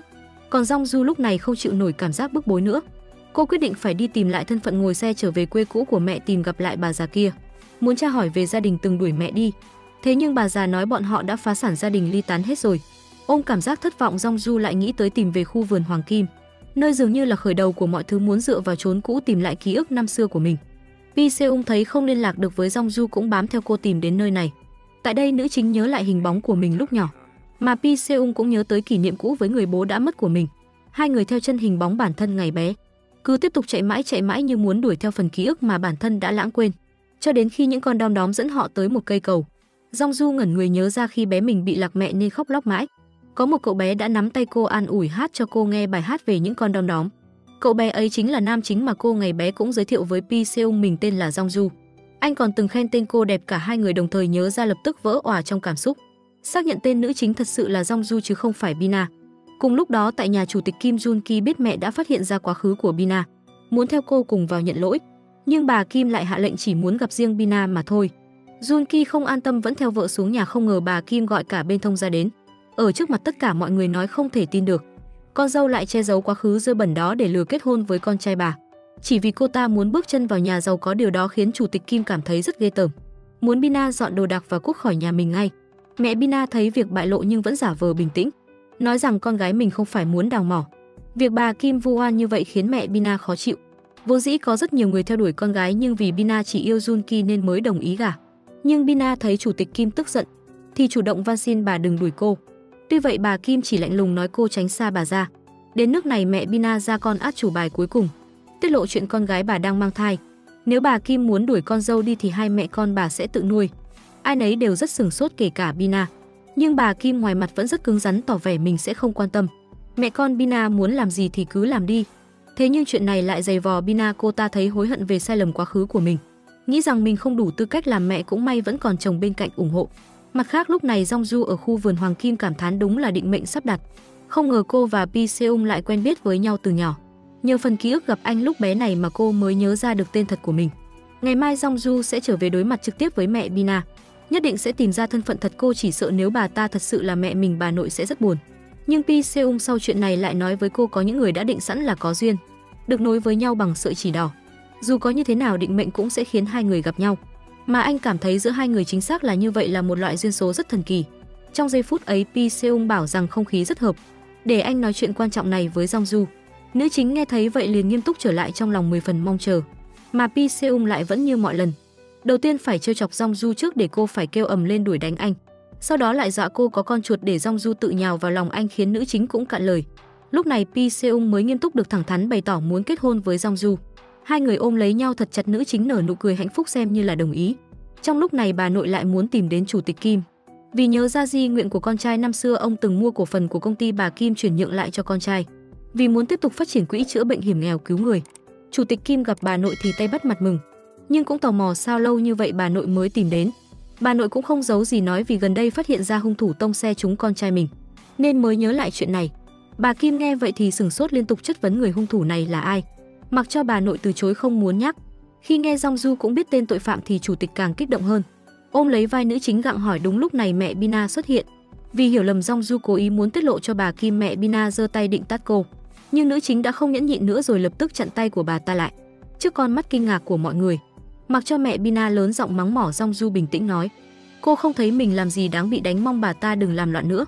Mẹ Bina lúc này chuyển sự chú ý sang bà nội bên cạnh. Bà ta chất vấn bà nội mình đã đến nhà bà nội quỳ xuống xin tha tội rồi, sao bà nội vẫn còn đến đây tố cáo. Bà nội lúc này hiểu rõ bà ta xin tha là vì lo cho con gái mình thôi. Bà nội liền tức giận đến khó thở, chửi mắng bà ta đúng là đồ vô liêm sỉ, độc ác đến mất nhân tính, không hề biết ân hận. Sợ bà nội kích động đến ngất xỉu, Jongju vội vào giải vây, nói với mẹ Bina thật ra bà nội đến vì chuyện khác, nhưng bà ta lại đến đây làm ầm lên tự mình tố cáo tội ác của mình mất rồi. Mẹ Bina lúc này mới ngẩn ra nhìn sang phía chủ tịch Kim định biện minh, nhưng bà Kim đã nghe thấy hết nãy giờ rồi. Biết được ai là thủ phạm của tai nạn năm xưa, bà Kim tức giận đến run rẩy cả người. Người cao ngạo như bà ta còn quỳ xuống xin chủ tịch Kim bỏ qua, nhưng tai nạn bà ta gây ra đã khiến biết bao người phải đau khổ dằn vặt bao năm. Chủ tịch Kim không cách nào tha thứ nổi. Bà Kim nổi điên nói rằng sẽ bắt con trai ly hôn, cắt đứt tất cả liên hệ với hai mẹ con mưu mô ác độc này, nói Jongju mau gọi bảo vệ đuổi người đàn bà này đi. Mẹ Bina bị dồn đến đường cùng lại quay sang trách mắng Jongju, cả là tại sự xuất hiện của cô phá hỏng cuộc đời của Bina. Chủ tịch Kim cũng cảm thấy bà ta đúng là hết thuốc chữa, mà quá trình to tiếng qua lại như vậy đã kéo ba người nhà bà Kim đến tò mò có chuyện gì xảy ra. Nhìn thấy mặt Bina lại nhân lúc cả nhà đều có ở đây, bà Kim lập tức chỉ thẳng mặt mẹ con Bina, bóc trần sự thật về thủ phạm của vụ tai nạn năm xưa, tuyên bố từ giờ trở đi không muốn liên can gì đến hai người này nữa. Cho dù Bina có van xin mẹ chồng, mẹ cô cũng nói xin chủ tịch nể mặt đứa con trong bụng cô. Nhưng đến nước này rồi bà Kim chẳng thể bình tĩnh được nữa, nói rằng vì đứa trẻ này mang nửa dòng máu của hai mẹ con này, nên bà Kim cũng thấy ghê tởm, triệt để cắt đứt mọi hy vọng của Bina. Mẹ Bina thấy vậy liền trở mặt, lập tức không thèm van xin nữa mà tuyên chiến, nói rằng sẽ khiến chủ tịch hối hận. Ở bên phía nam chính, Pi Seung cùng cấp dưới tìm đến chỗ của tên lái xe, người đã gây tai nạn cho Jongju, bắt hắn ngay tại trận. Tuy hắn cố lái xe bỏ chạy nhưng Pi Seung đã cho hắn ăn một đạp vào đầu, ngã lăn ra nền đất, bị anh còng tay lại dắt về đồn. Ban đầu khi thẩm vấn hắn cố ý tỏ ra cà lơ phất phơ, nói rằng mình không biết không nhớ gì hết. Tới khi Pi Seung mất bình tĩnh đe dọa đấm hắn thì hắn mới run rẩy, khai là mình chỉ nhận lệnh từ người đàn ông khác, mà người đàn ông này cũng chỉ là tay sai cho một phụ nữ khác hắn không biết tên. Pi Seung nghi ngờ người phụ nữ này rất có thể là Bina hoặc mẹ cô ta. Anh đem chuyện này nói với Junki vì rất có thể mẹ con Bina đã đứng sau tất cả, giật dây mọi chuyện và giấu người tài xế đi đâu đó. Còn về phía Bina, bị đuổi đi khiến cô rất đau khổ, lại thêm cảm giác ốm nghén khi mang thai. Cho dù mẹ trấn an nói rằng hai người nhất định sẽ trả thù bà Kim, nhưng Bina chỉ quan tâm đến Junki, cô đã yêu anh thật lòng và sợ anh ghét bỏ mình. Nhưng Junki an ủi qua điện thoại nói rằng anh sẽ không bao giờ thay lòng. Khi Bina vẫn đang rối như tơ vò, Jongju lại tìm đến mang trả đồ của cô ta từ nhà chủ tịch. Nhưng thấy Bina bị ốm nghén, nữ chính còn tốt bụng ở lại chăm sóc. Cho dù lẽ ra cô phải thấy hận Bina mới phải. Mà Jongju cũng nhân đây nói với Bina mình đã trở về khu vườn Hoàng Kim nên đã nhớ ra tất cả rồi. Rõ ràng nữ chính mới là Jongju thật, còn Bina chỉ là đứa trẻ bị ghẻ lạnh, được mẹ đón về nhà năm đó mà thôi. Bina đã cướp hết cuộc sống tươi đẹp của Jongju. biến cô thành trẻ mồ côi không nơi nương tựa. Vì vậy nữ chính gần giọng nói cô có biết tôi đã khổ sở ra sao không, hãy trả lại tất cả cho tôi đi. Trong lúc Jongju lớn tiếng kêu gào với Bina, mẹ cô ta lại trở về. Bà ta thản nhiên nói rằng tất cả những lời nữ chính nói đều là nhảm nhí, khuyên con gái đừng có nghe, lại quay sang bảo Jongju rốt cuộc cô muốn con gái tôi trả lại cái gì. Tất cả chỉ là ký ức giả của cô mà thôi, hãy quên đi và đừng thèm muốn thứ của người khác nữa. Chừng nào cô có bằng chứng chứng minh mình là Jongju thì bà ta sẽ trả lại thân phận cho cô. Nữ chính lúc này cảm thấy bà ta quả là kẻ mặt dày và đáng khinh nhất trên đời này. Vì vậy cô quyết tâm nhất định phải tìm ra bằng chứng cho mẹ con Bina không còn đường chối cãi. Tuy thế Bina lại không được thản nhiên như mẹ. Sự chất vấn của Jongju khiến cô dần vặt tột cùng. Bina không muốn phải dùng thân phận Jongju nữa, nhưng có vẻ bà mẹ lại chưa muốn dừng lại, còn định dùng cái thai trong bụng con gái để giành lại uy quyền với nhà chủ tịch Kim. Nhưng Bina sau khi có con không muốn tiếp tục làm chuyện xấu nữa, không muốn trở thành một người mẹ đáng khinh. Cô cố gắng ngăn cản mẹ nhưng vô ích, đành bất lực tìm kiếm sự an ủi từ chồng. Nhưng Junki lúc này còn đang rối bời. Vì Pi Seung tiết lộ có thể Bina đã cố tình giấu tài xế đi để lừa anh, cho nên không bắt máy của vợ. Về phía Jongju, lần trước ở nhà mẹ Bina, cô đã lén lấy trộm khăn tay của bà ta để xét nghiệm ADN với cô, xem bà ta có phải mẹ đẻ mình không đúng. Lúc này bà già từng biết mẹ Bina năm xưa lại gọi đến nói cho cô một manh mối mới. Người này đã giới thiệu mẹ Bina cho một gia đình giàu có ở thành phố. Nữ chính theo lời bà cùng Pi Seung đi đến đó, họ gặp một người công nhân trong nhà máy. Tại đây người đó đã kể hết ra sự thật. Năm xưa vì mẹ Jongju sinh cô ra không lâu thì mất nên có người giới thiệu cho bố Jongju một cô bảo mẫu chăm trẻ, sau đó tác hợp hai người cho nhau. Nói cách khác, mẹ Bina không phải mẹ ruột Jongju. Chỉ vì sau này bố nữ chính mới kịp làm giấy khai sinh cho cô nên để tên bà ta vào, chứ hai người không hề có máu mủ. Biết được sự thật về thân thế của mình, Jongju liền bật khóc, không biết là vì đau khổ hay vui mừng. Sau đó lại tới phòng làm việc của người ba quá cố, vừa rơi lệ vừa nâng niu từng kỷ vật của ông. Nữ chính tìm được bức ảnh người mẹ đẻ của mình, ôm chặt lấy tấm ảnh nức nở, mà Pi Seung chỉ biết ở bên cạnh lặng lẽ đặt tay lên vai động viên cô. Cuối cùng cũng tìm được bố mẹ ruột cho Jongju, khiến hai người rất vui. Nhưng nữ chính hiểu ra vì sao mẹ Bina ăn cắp tên cô cho con gái mình, có lẽ là để lấy quyền thừa kế tài sản của bố cô. Jongju và Pi Seung quyết tâm nhất định sẽ lấy lại cái tên và thân phận này cho cô. Lúc này kết quả ADN cũng đã có. Đúng như dự đoán, Jongju và mẹ Bina không có quan hệ máu mủ, tất cả xem như đã rõ ràng. Nữ chính tìm đến luật sư nói muốn kiện ra tòa để lấy lại danh phận của mình. Luật sư nói tuy rằng không có kết quả ADN thì hơi khó, nhưng lời khai của những nhân chứng quen biết bố mẹ Jongju năm xưa thì cũng sẽ giúp ích. Lúc này Pi Seung lại đặt ra nghi vấn. Tại sao Bina vẫn muốn dùng cái tên của Jongju? Ngoại trừ quyền thừa kế tài sản là nhà cửa và nhà máy mà mẹ con họ đã bán, dường như vẫn còn uẩn khúc gì phía sau. Nữ chính muốn tự mình đi điều tra, cô muốn đặt niềm tin vào Bina lần cuối để xem cô ta có hoàn lương không. Pi Seung bày tỏ anh muốn đi nói chuyện với Bina thay cô, vì sợ người yêu sẽ xảy ra chuyện. Thấy anh lo lắng cho mình như vậy, Jongju ôm lấy Pi Seung, cảm thấy rất hạnh phúc vì có người bảo vệ mình. Thế nhưng cô vẫn muốn một mình và đối chất với Bina. Mặt khác, Bina đã gần như phát điên bởi vì chồng không chịu nghe điện thoại của mình. Bina lo sợ Junki bỏ rơi mình, cô ta muốn trả lại thân phận cho Jongju. Nhưng vì mẹ không đồng ý, cô ta bắt đầu ghét mẹ mình, nói mẹ hãy tránh xa cuộc đời của con không muốn làm chuyện xấu nữa. Khi nữ chính tìm đến cửa bấm chuông, người ra mở cửa lại là mẹ Bina. Đối diện với bà ta lần này, Jongju gọi bà là mẹ, vì cô biết năm xưa bà ta cũng từng chăm sóc và yêu thương mình. Thế nhưng không biết tại sao sau vụ tai nạn xe đó bà lại đột ngột bỏ rơi cô như vậy. Lúc này mẹ Bina mới tiết lộ, bởi vì sau tai nạn khi bà ta vẫn còn lo sợ không biết ra sao, Jongju lại buộc tội bà là kẻ xấu, chỉ có Bina bênh vực bà, cho nên bà ta mới bỏ rơi Jongju toàn tâm toàn ý chăm sóc con gái ruột. Nữ chính xin bà ta hãy dừng lại đi, cô tin mẹ Bina vẫn còn nhân tính, không muốn bà tiếp tục chìm sâu vào tội ác, trở thành con quỷ ác độc bị người ta khinh bỉ nữa. Nhưng bà ta vẫn cố chấp không dừng tay, đuổi Jongju đi. Vì vậy nữ chính đã quyết định không nương tay nữa. Cô sẽ vạch trần bộ mặt và quá khứ dơ bẩn của mẹ con bà ta cho chủ tịch Kim nghe. Nhưng Bina lúc này tuyệt vọng chạy theo cầu xin Jongju, nói cô ta biết mình sai rồi sẽ không nghe theo lời mẹ nữa, quỳ xuống cầu xin nữ chính đừng kể mọi việc cho mẹ chồng mình. Cùng lúc đó Pi Seung vẫn đang lấn cấn chuyện vì sao Bina lại lấy cắp tên Jongju. Đúng lúc này bà nội tìm đến tiết lộ cho anh chuyện năm xưa. Bố anh mua cổ phần của nhà bà Kim để thừa kế lại cho anh, vì muốn phát triển bệnh viện chữa căn bệnh hiểm nghèo. Pi Seung mới vỡ lẽ đi điều tra, đúng là bố Jongju cũng mua cổ phần này để cho con gái thừa kế. Chắc chắn mẹ con Bina nhắm vào đây nên mới ăn cắp tên của nữ chính. Quay lại với Bina, hôm nay cô ta đi khám thai định kỳ, nhưng lại đi một mình vì Junki cố ý từ chối, nói anh bận việc.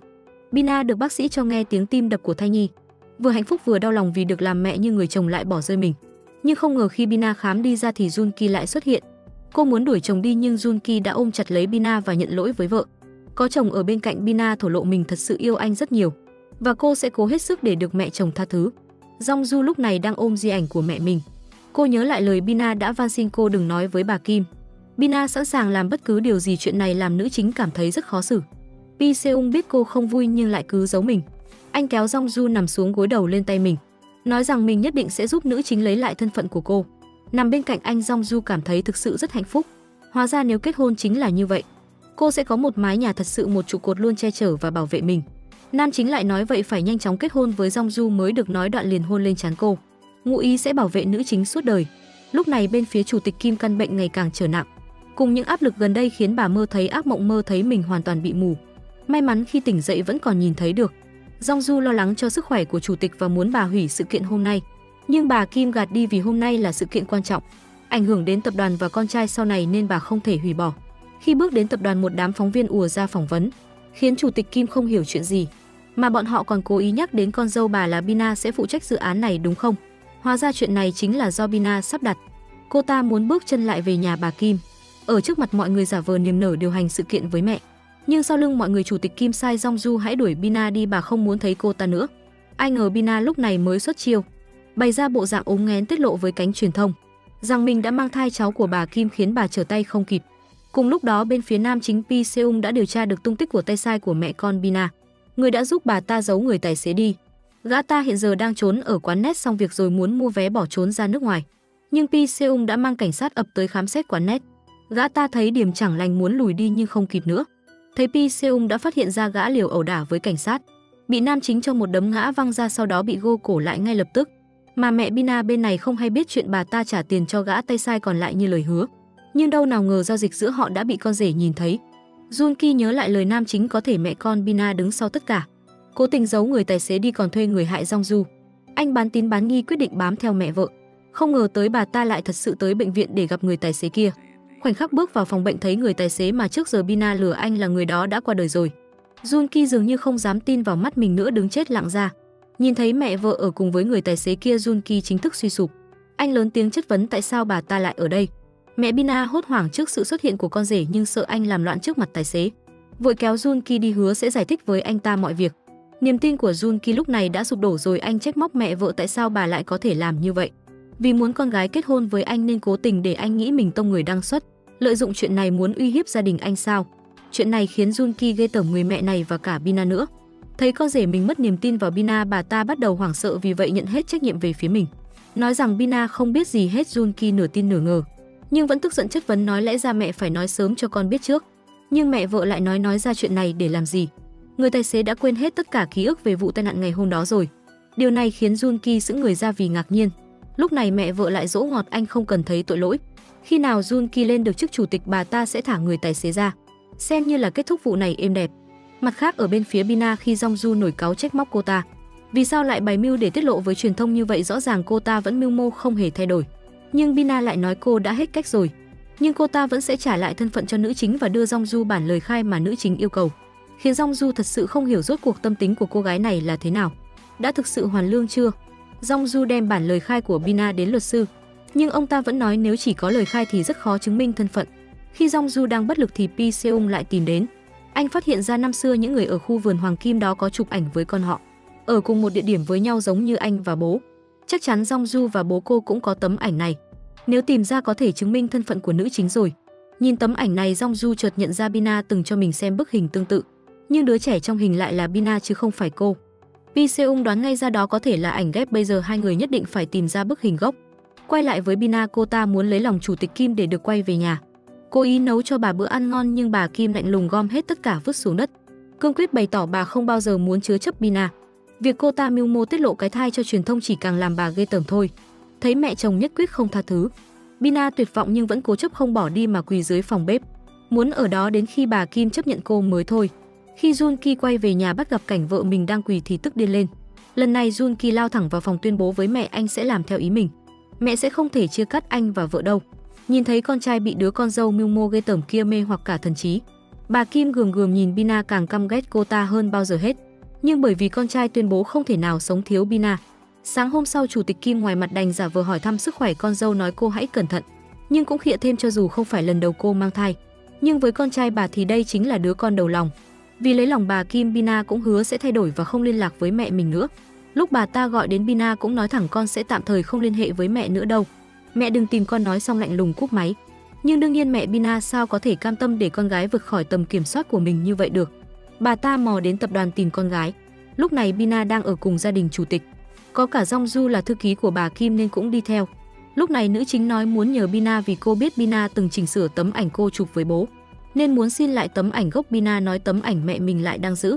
Chắc chắn bà ta sẽ không đưa cho nữ chính đâu. Nhưng tập đoàn có phòng lưu trữ tài liệu, có lẽ sẽ có tấm hình này. Jongju rất biết ơn Bina, nắm tay cô ta cảm kích, tin tưởng rằng Bina đã thay đổi. Nhưng không ngờ cuộc nói chuyện này bị mẹ Bina nghe thấy. Bà ta trợn mắt không tin được hành động của con gái.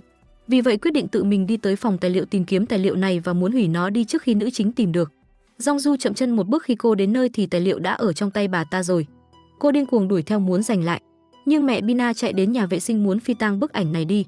Jongju rằng co muốn đòi lại bị bà ta xô ngã ra sàn, ngã cả vào đống dụng cụ trong nhà vệ sinh. Trong lúc cô còn choáng váng, bà ta đã quẳng tài liệu xuống bồn cầu và xả nước đi rồi. Nhìn thấy chứng cứ cuối cùng bị hủy đi, Jongju tuyệt vọng túm lấy cổ bà ta, đau khổ gào thét lên. Bà ta đúng là thứ rác rưởi.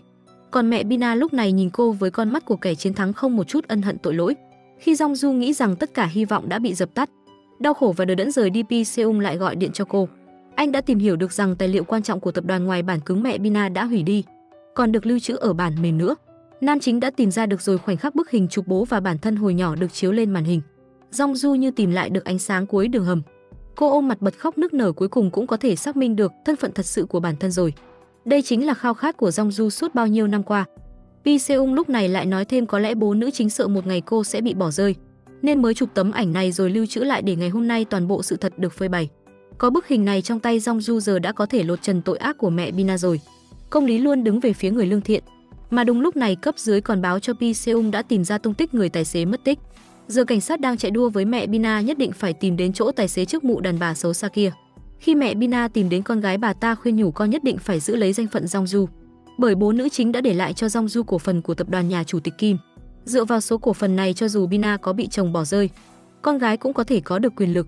Bà ta còn mơ đến cảnh con gái có thể lên nắm quyền chủ tịch như bà Kim. Nhưng Bina lúc này đã hiểu ra bản chất và lòng tham đáng sợ của mẹ. Cô hoảng hốt lùi lại phía sau nói rằng con không muốn gặp mẹ nữa, bởi Bina đã quyết tâm muốn hoàn lương. Trưa hôm đó Bina ngồi ăn cùng Jongju. Quan hệ giữa hai người không còn là đối địch nữa. Bina còn chủ động nằm gối đầu lên chân nữ chính, bày tỏ mình thực sự đã thay đổi, muốn làm một người mẹ tốt. Jongju lúc này tuy vẫn còn chút do dự nhưng cuối cùng cô quyết định kể ra. Pi Seung nói phía cảnh sát đã tìm thấy người tài xế rồi. Nếu tài xế khai ra rất có thể vợ chồng Bina sẽ vào tù. Tốt hơn hết là hai người hãy ra đầu thú trước. Bina nghe thấy vậy thì hoảng hồn, bởi vì cô ta vẫn đang còn đứa con trong bụng. Nhưng nghĩ đến chồng mình, Bina quyết định sẽ nhận hết mọi tội lỗi thay Junki. Lập tức đi đến đồn cảnh sát. Cùng lúc đó mẹ Bina cũng nhận được tin cảnh sát đã tìm thấy vị trí của anh tài xế. Bà ta hành động ngay không do dự, phóng đến phòng bệnh trước cải trang cho người tài xế rồi xuất viện. Khi cảnh sát ập đến, y tá nói người tài xế đã xuất viện với người giám hộ rồi. Đoán ngay ra là mẹ Bina, nhúng tay. Cảnh sát vội vàng lục soát bệnh viện, mà không biết rằng người họ cần tìm đang núp ở ngay trong cùng một thang máy. Nhờ có thùng đồ của người bác sĩ, mẹ Bina che giấu được hành tung, thành công đẩy người tài xế ngồi lên xe, nụ cười đắc thắng hiện trên mặt bà ta. Cứ nghĩ là đã chót lọt, thế nhưng không ngờ được Pi Seung đang lao đến giây phút nhìn thấy chiếc xe của mẹ Bina. Anh quyết đoán quẹo một đường chặn ngang chiếc xe lại, khiến cho mẹ Bina trở tay không kịp, hốt hoảng phanh gấp. Một tay tóm gọn được bà cáo già này, cuối cùng cũng tìm ra được người tài xế mất tích bấy lâu. Thế nhưng mọi chuyện vẫn chưa dừng lại. Pi Seung không ngờ đến chuyện người tài xế mất toàn bộ ký ức. Chấn thương ở não cũng không chứng minh được là anh ta bị đâm xe, mà bản thân tài xế cũng bị mẹ Bina nhồi ký ức giả vào đầu. Khăng khăng nói mình tự kết liễu không thành nên mới nhập viện. Không có tai nạn nào hết, không có bằng chứng, cảnh sát đành phải thả mẹ Bina ra. Nhìn dáng vẻ bà ta câng câng đắc ý, Pi Seung túm lấy bà ta thề rằng sẽ vạch trần tất cả và tống bà ta vào tù sớm thôi. Mặt khác, người tài xế cuối cùng cũng được trở về nhà với con. Khoảnh khắc ấy hai đứa trẻ khóc òa lên và hạnh phúc lao vào lòng bố. Gia đình ba người mãi cũng được đoàn tụ. Cảnh này khiến cho cả Jongju và Pi Seung đều rưng rưng xúc động. Đã tìm ra người tài xế thế nhưng không bắt được kẻ làm hại anh ta, khiến Pi Seung rất buồn. Anh ngồi bên bờ sông tự trách. Thấy bạn trai không vui, Jongju rủ anh cùng uống bia để tâm trạng khá hơn. Lúc này Pi Seung tâm sự nhìn cảnh người tài xế đoàn tụ với các con. Anh cũng rất nhớ người bố đã mất của mình. Vì để trả thù cho bố mẹ nên nam chính mới trở thành thanh tra cảnh sát. Nhưng không ngờ việc trả thù này lại khó khăn đến vậy. Nhưng bởi vì có Jongju ở bên cạnh dịu dàng an ủi anh, Pi Seung cũng cảm thấy trong lòng ấm áp hơn rất nhiều. Sáng hôm sau mọi người đang tụ tập ở nhà bà nội. Tất cả những đứa con được nhượng cổ phần từ cha mẹ đều đồng ý sẽ bán tài sản đi, dành tiền thành lập tổ chức cho bệnh nhân mắt đa xơ cứng, theo ý nguyện của bố Pi Seung. Trong lúc tất cả đang nói cười vui vẻ, không ngờ mẹ Bina lại nhắn tin hẹn gặp Jongju. Nữ chính đến nơi thì bất ngờ thấy bà ta chuẩn bị cả một bàn thức ăn còn gỡ cá cho cô. Nhưng Jong Ju biết tổng mục đích của bà ta là muốn cô rút đơn kiện, không lấy lại thân phận thật của mình nữa để bà ta chiếm được cổ phần thừa kế của cô. Mẹ Bina còn mặt dày nói cho cô 200 triệu để cô từ bỏ, khiến Jong Ju phải sốc vì độ trơ trẽn này. Nữ chính tuyên bố cô nhất định sẽ không bao giờ rút đơn và sẽ khiến bà ta phải trả giá. Cổ phần cô cũng bán lấy tiền hết rồi, bà đừng hòng chiếm đoạt được. Trước phản ứng gay gắt ấy, mẹ Bina muốn túm tóc đánh Jong Ju, nhưng đương nhiên cô không hiền lành mà để yên nữa, giằng tay bà ta ra rồi đi thẳng mắt. Thấy tình hình đã vượt tầm kiểm soát, lúc này mẹ Bina mới thấy lo sợ. Bà ta ôm đầu gào thét, bây giờ không biết phải làm thế nào nữa. Cùng lúc đó ở bên này, Bina và chồng đang ở công ty. Bà Kim đã ra quyết định sau khi dự án thành công sẽ nhường chức chủ tịch cho con trai. Sắp lên nắm quyền nhưng Jun Ki lại không vui, anh vẫn thấy hối lỗi với người tài xế. Thế nhưng vì tài xế không nhớ gì nên không thể đầu thú chuộc lỗi được. Nhưng Bina lại nói có lẽ là ông trời cho hai người cơ hội, muốn an ủi chồng nên kéo anh ra ngoài cùng đi mua đồ sơ sinh cho đứa con trong bụng. Khi cả hai người đang mơ ước về một gia đình yên ấm và hạnh phúc, Jun Ki lại nhận được cuộc gọi của mẹ muốn anh về công ty ngay. Hôm nay chủ tịch Kim gọi hai con đến bất ngờ hơn, còn gọi cả Pi Seung và Jong Ju.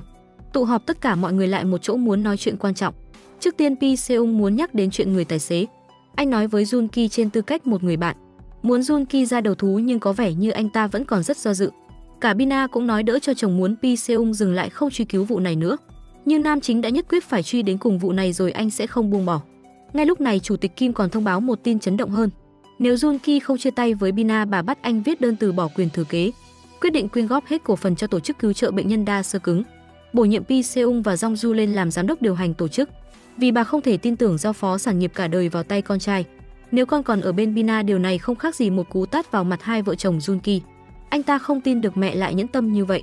Tuy nói rằng sẽ không buông tay vợ nhưng Jun Ki cũng tuyên bố nhất định cũng không từ bỏ tập đoàn đâu. Mà Bina lúc này thần trí không tỉnh táo, đổ hết mọi tội lỗi lên đầu Jong Ju, cho rằng nữ chính đã cố tình lấy lòng bà Kim rồi đưa chủ tịch Kim cho mình lên làm giám đốc. Bina kích động tìm đến Jong Ju tát nữ chính một cái, không màng ánh mắt của mọi người mà gào lên giữa sảnh. Tại sao chị lại có thể đâm sau lưng tôi sau khi tôi giúp chị lấy lại cổ phần? Dù Jong Ju cố gắng khuyên ngăn, Bina vẫn sấn sổ lôi kéo, muốn nữ chính từ chối làm giám đốc cho bà Kim. Trong lúc giằng co, Bina không may trượt chân xuống cầu thang. Cho dù Jong Ju đã kéo cô ta lại nhưng không kịp nữa. Hai người ôm nhau lăn một vòng cầu thang.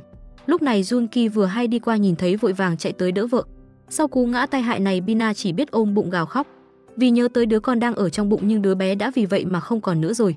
Có khóc lóc ân hận cũng đã muộn. Lúc này ở sở cảnh sát, Pi Seung phát hiện ra đoạn băng ghi âm của mẹ Bina, nói chuyện với người tài xế, bắt ông ta nghe đoạn băng này mỗi ngày. Rõ ràng người tài xế đã bị bà ta gài ký ức giả vào đầu. Tuy ông ta cứ khăng khăng chối nhưng khi nhìn thấy những hình ảnh quen thuộc trong ký ức thật thì lại đau đầu như búa bổ. Trước tình hình này, Pi Seung biết mình cần tìm lại ký ức cho ông ta ngay. Bởi vì chuyện Bina sảy thai nhập viện, ông Kim đến trách mắng chủ tịch Kim, nói sao bà có thể quyên góp cổ phần mà không để lại cho con trai. Đúng là người mẹ máu lạnh và vô tâm. Những lời trách móc của người chồng bội bạc cùng thông tin sốc khi biết mình mất đứa cháu chưa ra đời, chủ tịch thấy đầu óc chóng váng, bệnh tình trở nặng. Jong Ju vội đưa bà đến bệnh viện ngay. Nhưng qua kiểm tra, tình trạng của bà Kim đã rất tệ rồi, mất thị lực của mắt trái.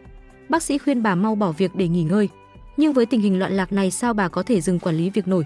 Quay lại với Bina, mất đi đứa con khiến cô ta đau khổ ôm bụng khóc lóc đến thương tâm. Lúc này mẹ cô lại đột nhiên đến thăm bệnh. Bina bày tỏ không muốn nhìn thấy bà nữa. Cho dù cuộc đời cô đã hết sức thảm hại, chồng cũng sắp mất quyền thừa kế, nhưng Bina cũng không muốn nghe theo mẹ làm điều ác nữa. Nhưng mẹ Bina trợn mắt cảnh báo với cô. Jong Ju đã dẫn chủ tịch Kim đến bệnh viện thế nhưng không thèm vào thăm Bina. Dáng vẻ hai người cũng vô cùng thân thiết. Bina không dám tin, muốn nghĩ là mẹ lừa mình để cô trở về bên bà. Nhưng bà ta quyết đến giật kim truyền của con gái ra, nói không tin thì đi theo bà mà xem. Lúc này chủ tịch Kim vẫn đang ở với Jong Ju. Nữ chính phải dìu bà đi vì một mắt không nhìn được. Bà Kim cũng nhất thời sợ hãi, muốn cô ở sát bên mình. Trong lúc ngồi nghỉ ngơi, Jong Ju muốn khuyên bà đến thăm Bina, nói rằng cô ta đã thay đổi thật rồi. Nhưng chủ tịch Kim từ chối, nói rằng không thể tin tưởng cô ta nữa. Hơn nữa mẹ Bina là con người tàn độc, cũng sẽ không bao giờ thay đổi. Muốn đối phó với bọn họ thì bản thân cũng cần trở nên ác độc. Cùng lúc đó ở bên này, mẹ Bina đã dẫn con gái đến, tận mắt chứng kiến chủ tịch và Jong Ju thân mật nói chuyện, lại không biết nữ chính chỉ chăm sóc bà vì căn bệnh. Bina dần tin những lời cay độc của mẹ rằng Jong Ju đã cố ý thâu tóm chủ tịch Kim lâu rồi. Hận thù trong lòng dâng lên một lần nữa, Bina lại rơi vào con đường tội lỗi. Mẹ Bina rất vui vì con gái lại nghe lời mình, vì vậy nấu thức ăn ngon cho con. Hai mẹ con lại ngồi bàn kế hoạch làm sao để bà Kim mất niềm tin vào Jong Ju và Pi Seung. Mẹ Bina chợt nhớ đến hai người vẫn còn một con cờ, chính là cậu cấp dưới, con riêng của ông Kim. Cả nam nữ chính đều biết đến thân thế của cậu ta nhưng không nói với chủ tịch. Nếu phát hiện ra, bà Kim hẳn sẽ lại phát điên vì bị lừa dối. Nghe đến đây trong lòng Bina đã sẵn sàng một kế hoạch rồi. Mặt khác bản thân chủ tịch Kim cũng rất tò mò về cái tên của cậu cấp dưới, vì cậu ta sở hữu rất nhiều cổ phần nhưng không rõ bố mẹ là ai. Pi Seung và Jongju biết rõ sự thật nhưng lại không dám khai thật, chỉ có thể lảng tránh qua chuyện. Đúng lúc này Bina cũng đi tới. Ở ngoài cửa, Pi Seung nghe được Bina nói với chủ tịch không biết cậu cấp dưới là ai. Trong lòng anh bắt đầu dấy lên nghi ngờ, nhắc Jongju phải cẩn thận mẹ con Bina. Không biết hai mẹ con xấu xa này còn kế hoạch gì không? Vì nam chính không lương thiện quá mức như Jongju, không tin Bina có thể thay đổi bản chất. Quả đúng như vậy, bên này Bina cố ý dẫn đạt câu chuyện về cậu cấp dưới kia, nhắc chủ tịch Kim nhớ lại đó chính là cậu cảnh sát đến từng nhà gây rối cho ông Kim, muốn dụ bà Kim tự tìm ra sự thật. Bina gợi ý tập đoàn có phòng lưu trữ, chỉ cần tìm ra ảnh bố mẹ cậu ta liền có thể biết được cậu ta là ai. Sau đó dẫn mẹ chồng xuống phòng lưu trữ xem. Khi Jongju đến phòng chủ tịch dọn dẹp, cô nhìn ra bà Kim gạch chân dưới cái tên của cậu cấp dưới. Nhớ ra chuyện bà tới phòng tài liệu thì ngay lập tức hiểu ra tất cả, hoảng hồn bỏ tất cả chạy xuống dưới đó. Khoảnh khắc Bina chiếu đến hình ảnh cậu cấp dưới hồi nhỏ chụp với thư ký. Jongju kịp thời túm lấy điều khiển bật đèn lên trước khi bà Kim có thể trông thấy được, khiến màn hình sáng lóa lên không thấy được gì nữa. Trước con mắt sửng sốt của cả hai người kia, Bina quắc mắt gườm gườm nhìn Jongju vì dám ngăn cản kế hoạch của cô ta. Nhưng chủ tịch Kim ở bên cạnh cũng nóng lòng, nói nữ chính mau tắt đèn đi để bà có thể xem được bức hình kia. Rốt cuộc có gì khuất tất mà bà không thể xem? Cho dù không mong muốn nhưng trước sức ép của hai người, Jongju đành tắt đèn đi. Bức ảnh thư ký và cậu cấp dưới đập vào mắt chủ tịch Kim. Bina còn giả vờ sốc để dẫn dắt câu chuyện, cố ý đặt ra nghi vấn. Không lẽ cậu cấp dưới là con của thư ký sao? Bà Kim cũng hoảng sợ đến chết lặng, liên tục chất vấn nữ chính rốt cuộc là sao đây. Nhưng vì nghĩ tới bệnh tình của bà Kim, cô đành nói dối. Cậu ta chỉ là cháu trai của thư ký mà thôi. Dù bà Kim có gặng hỏi thêm, Jongju cũng khẳng định điều đó, nói chỉ vì không muốn chủ tịch thấy ảnh thư ký nên mới ngăn cản bà. Kế hoạch của Bina xem như thất bại. Jongju lập tức kéo Bina ra hỏi tội, nói cô cố ý đúng không? Cho dù tất cả mọi người không tin nhưng tôi luôn nghĩ cô có thể thay đổi, đừng trở lại là con người xấu xa tội lỗi trước đây nữa. Trước sự chất vấn của nữ chính, Bina vẫn cố gắng giả nai cho qua chuyện, nói rằng chị là người duy nhất tôi có thể dựa vào, đừng nghi ngờ tôi như vậy, tôi không hề cố ý thật. Cùng lúc đó ở bên này, Pi Seung vẫn đang cố giúp người tài xế lấy lại ký ức, nhưng bị lừa quá lâu khiến ông ta nóng nảy không tin là mình bị tiêm ký ức giả vào đầu. Thế nhưng điều không thể chối cãi là khi nhìn hiện trường vụ án cũ, ông ta lại đau đầu. Nam chính xin tài xế nếu nhớ ra gì hãy ghi lại để phục vụ điều tra.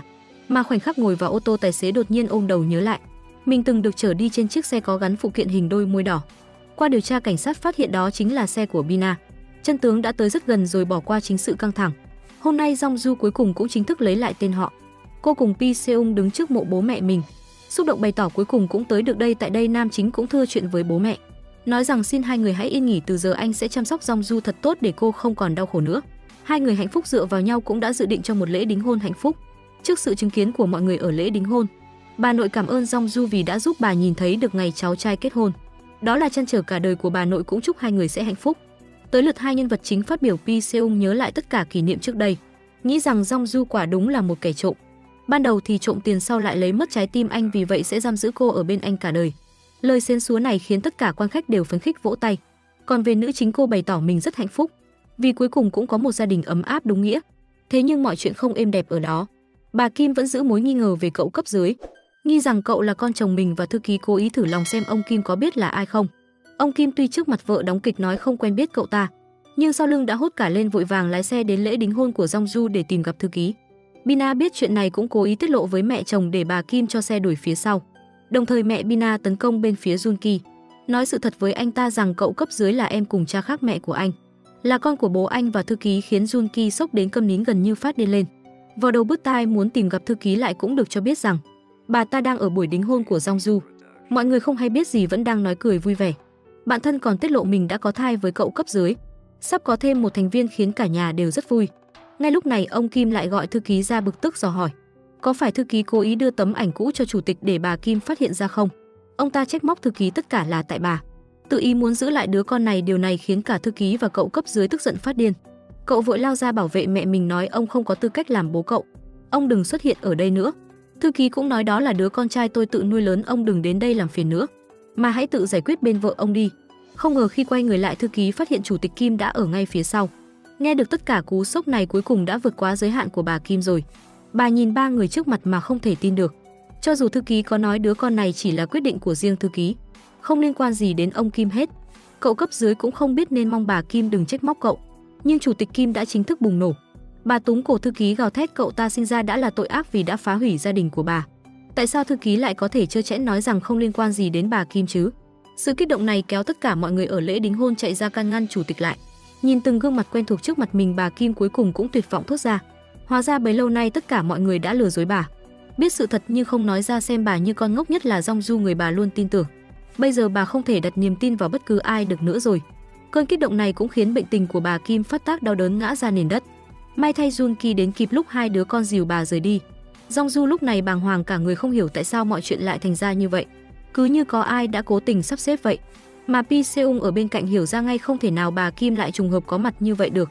Rõ ràng là Bina đã theo phe của mẹ cô ta, cố ý dàn xếp rồi. Sau khi trở về nhà, cú sốc đó khiến bệnh tình bà Kim đã trở nặng. Có lúc không thể nhìn rõ người trước mặt nữa, Bina rất tò mò về bệnh tình của mẹ chồng.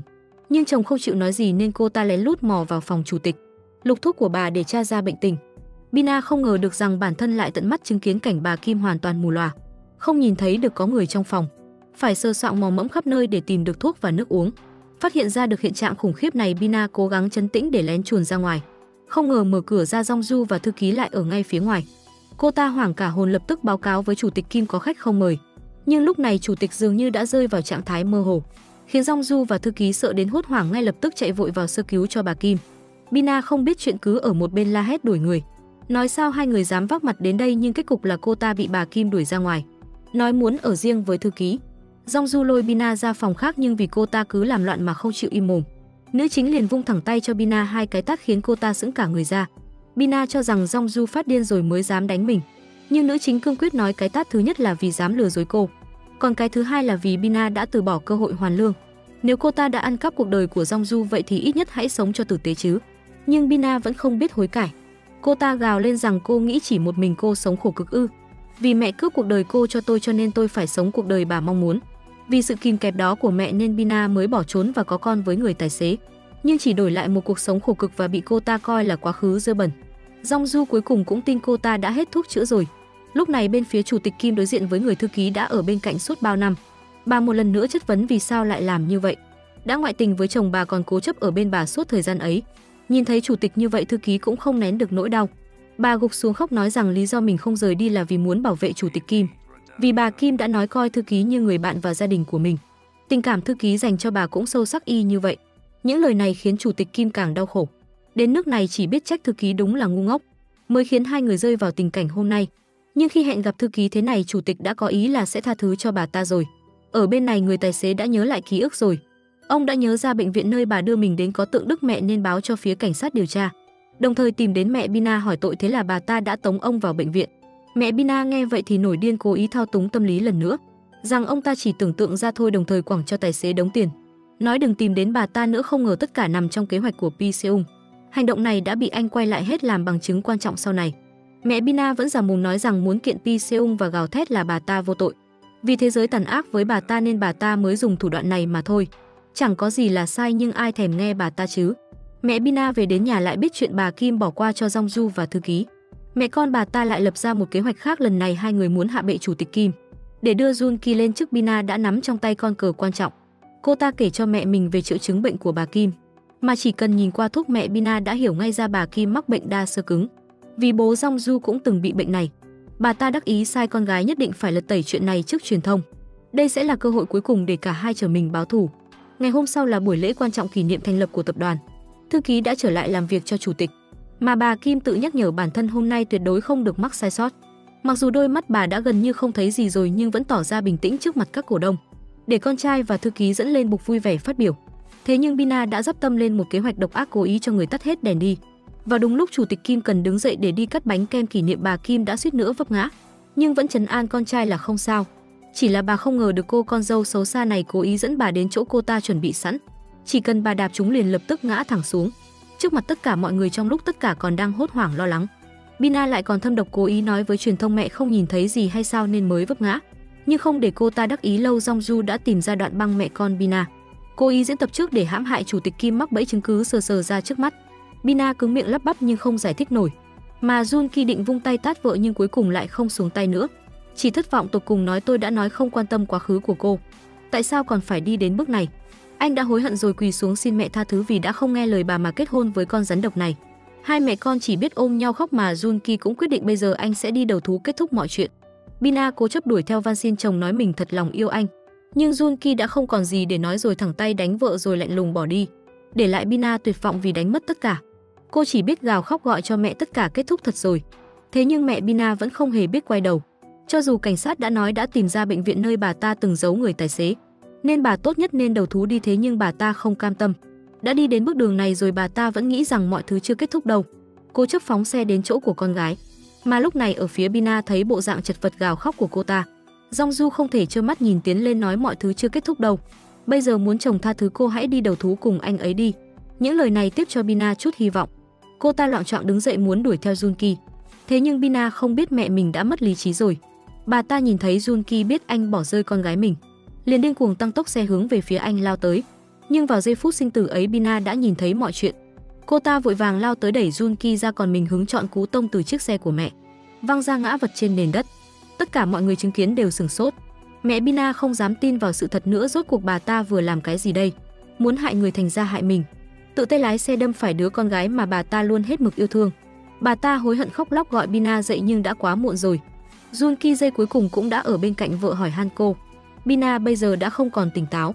Cô rất yêu Jun Ki, thực sự yêu anh. Nếu thời gian có thể quay lại, cô ước mình có thể sống một cuộc sống bình yên ở bên cạnh chồng. Nhưng ông trời đã không cho cô cơ hội được làm lại cuộc đời nữa rồi. Chẳng bao lâu sau, cô đã nằm im trong vòng tay của người chồng. Bina đã phải trả giá cho những lỗi lầm mà hai mẹ con đã gây ra thời gian qua. Chủ tịch đã quyết định phát triển quỹ cho bệnh nhân đa xơ cứng. Bà tổ chức buổi lễ kỷ niệm tại khu vườn Hoàng Kim. Dong Du lại đột nhiên nói cô cảm nhận được hương nước hoa của Bina, nên tiến về phía khu rừng, không ngờ hình ảnh của Bina lại xuất hiện ở đây. Cô đi theo bóng dáng của Jun Ki, linh hồn của Bina vẫn đang phảng phất nơi này. Dong Du không thể nhìn thấy được Bina, trực tiếp lướt qua tiến đến bên cạnh Jun Ki. Đây cũng là nơi chôn cất hai mẹ con Bina. Mỗi lần đến chỗ này, ba người gồm cả Pi Seung cũng sẽ đều đến đây.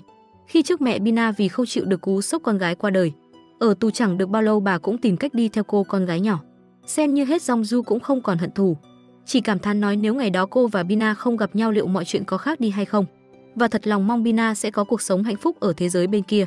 Không ai hay biết rằng bóng ma của Bina và mẹ ở ngay bên cạnh họ, nhưng không thể chạm đến được ai. Sau bao nhiêu chuyện, khu vườn Hoàng Kim đã được mở lại một lần nữa. Dong Du cảm thán rằng cuộc đời quả là rất ngắn ngủi. Bây giờ cô và Pi Seung đã có một cuộc sống bên nhau hạnh phúc. Hai người mỉm cười ngọt ngào và nắm tay nhau. Cuối cùng sau bao sóng gió cũng được bên nhau bình yên. Được rồi, bộ phim đến đây là kết thúc. Các bạn bỏ ra 3 giây đăng ký kênh để ủng hộ chúng mình nha. Cảm ơn các bạn đã đón xem kênh của chúng mình. Hẹn gặp lại mọi người trong bộ phim tiếp theo. Tập hôm nay đến đây là hết mất rồi. Cảm ơn các bạn đã theo dõi. Còn giờ thì xin chào và hẹn gặp lại.